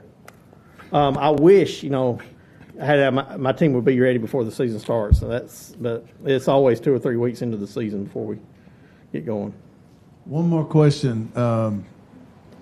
You're going to play 8-man football, and I have to admit I have never, and I'm 62 years old. I've never seen an 8-man football game. Tell us a little bit about how that works. Come on, see it. Come on, watch us. Tell us a little bit about how 8-man football works and so forth. Okay. Oh, the tackles are out on the offensive line. Tackles are out. Got about 5 on the line. We require at least 3 on the line, meaning that you have the center and the guards. Then you got receivers out on the side. Then you got a back, quarterback, running back. So for 8-man, I mean, if you can find somebody that can run, like maybe a 4.3 or 4.2, I mean, it's over. It's heaven. We're going to have a great year. So, they'll be gone the whole time. Defense, we've got to figure out, how they're going to stop. You've got somebody that fast. It's always nice. And we have a lot of smaller sized that we can rotate in. That's always nice. So 8-man's fun. 11-man, you're depending on size, heavier weight, and hitting each other hard all the time. But this year, we got 3 pretty big size boys on line this year. Braden here, he's going to lead our offensive line. We also have Noah Merritt, who's another pretty good sized guy, and then we have another boy, Andarius Fitton. He's a big boy, and they're all 3 seniors. So like I said, we should have a good season with them on the line, and it could be either quick run or it could be heavy running. But it should be a good year. You just come on and watch us, and you'll get the idea. And also, I'll warn you, it's a high scoring game as well. It can be. You could have 60, 80 points in a game. Compared to 11-man, of course, that's not going to happen. Maybe 40 or 50, but 8-man, 80, 90, you can get on up there. This question is for Coach. What strategies do you use to motivate your players? We always, we set up speed, when we're working out. If we got good speed in the program, that keeps them going, I think. Chris Moon, he's our track coach at the school, and Cedric Tyson, our assistant coach on track. They have a great track program, and so they kind of keep them, running, keep that going, and they just pass it on to me, and I have no problem motivating them. I got speed, and that's good for our 8-man, like I said, for 8-man team. This question is for players. What is your favorite part of the game of football? My favorite part of the game is just to have fun and hit people and just score and have fun with my teammates and stuff. It would be like the people we met along the way, the friends that motivate us to keep us playing hard and keep us going. And like I said, when we play all the deaf schools, you go around and you meet a lot of new people. And when you see that those people have things over you, it makes you want to improve and push yourself harder. And I think that's the most motivating factor for me in the game. Trenton Garrett, Central Alabama Sandouts. This question is for the players. Players, how do you feel about the upcoming season, and what are your personal goals? I'm feeling good so far. Been trying to keep active, and I'm trying to get the team together, and hopefully we'll do pretty great this season. And I look forward to doing everything we can. I feel like we're going to have victory all during all our games, and my goal is to just be champions, still be the champions. And I want to go back to question 4. It's a little bit different. Our culture, having a deaf team, and then we go, like he was mentioning, going to the deaf schools, and kind of motivating each other. Trying to think, are they better? Are we better? And they have that communication there too. So they're able to do that trash talking that goes on because they can understand each other. So you kind of, that's a motivator, I think, in a game. And they're always hard games, playing against our deaf schools. Trying to, they're not better than us, we're better than them, kind of thing. When we're playing hearing teams, you don't have that. They're talking, but we're not understanding what they're saying. So, we always, we hit hard, but they play harder. So, not having that communication, that trash talk, is not the same as when we played the deaf schools. Coach, we mentioned that that you're go out of state and play different teams. How do you all travel going out of state? AIDB's got a great transportation part. They also, we get charter buses. They allow us to use those to go travel on charter buses if it's farther. They've been great to us. They've covered the cost of everything, so always been good to us. We've got 2 of those long trips. One in Connecticut and one in August and one in September. We'll have 2 farther trips. September and October. Sorry, excuse me. So we'll have some longer trips then. And then next year, those long trips, we'll be flying out to California. We flew there last year. It was a wonderful experience, wonderful opportunity for our team to go visit and fly. So California will be flying to us this year. So I think that'd be great. And Fremont, California, just to mention, their head coach, Herminio Gonzalez, used to be my assistant coach, and he was also head coach here at one time at ASD for a few years, and then went to California. Now he's coming back to play us. So.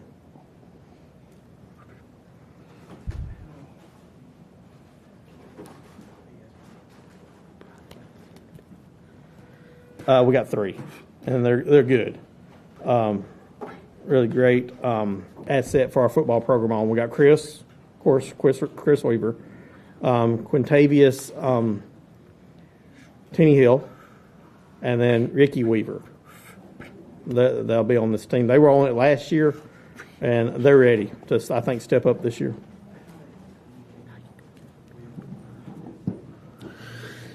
Well, Chris Williams, that was here last year, and also Damian Winfrey, they worked together. Chris he's able to speak and sign, and Damian was real motivated to learn sign. So they always, were signing and speaking at the same time. And so they both communicated through spoken language and sign language. And I've got assistant coaches. I got one that's great, Marlon White. He can also speak. So they're able to hear and understand. And now, with Chris gone, Braden's kind of taken over a little bit and able to talk and sign. So it's nice to have, several players who are able to sign and talk, both do spoken language. And the brotherhood they have is very strong together, so they're very close with each other. And, just like last year, wrestling, we kind of surprised when we showed up at ASB supporting their boys on the wrestling team, and it was thrilled to see us come. They were thrilled to see us come over there. So it's a wonderful kind of brotherhood between ASB and ASD. The prom and ASB and ASD last year, prom also held it together. So it was the best time. So I don't foresee any problem. They'll keep that continuity going between the two.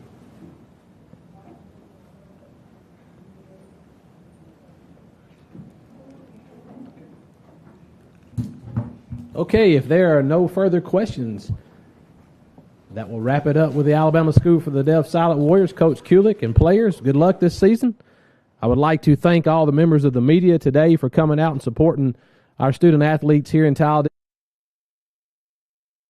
At First Bank of Alabama for sponsoring our event and being our host. Hope everyone has a wonderful season, and good luck.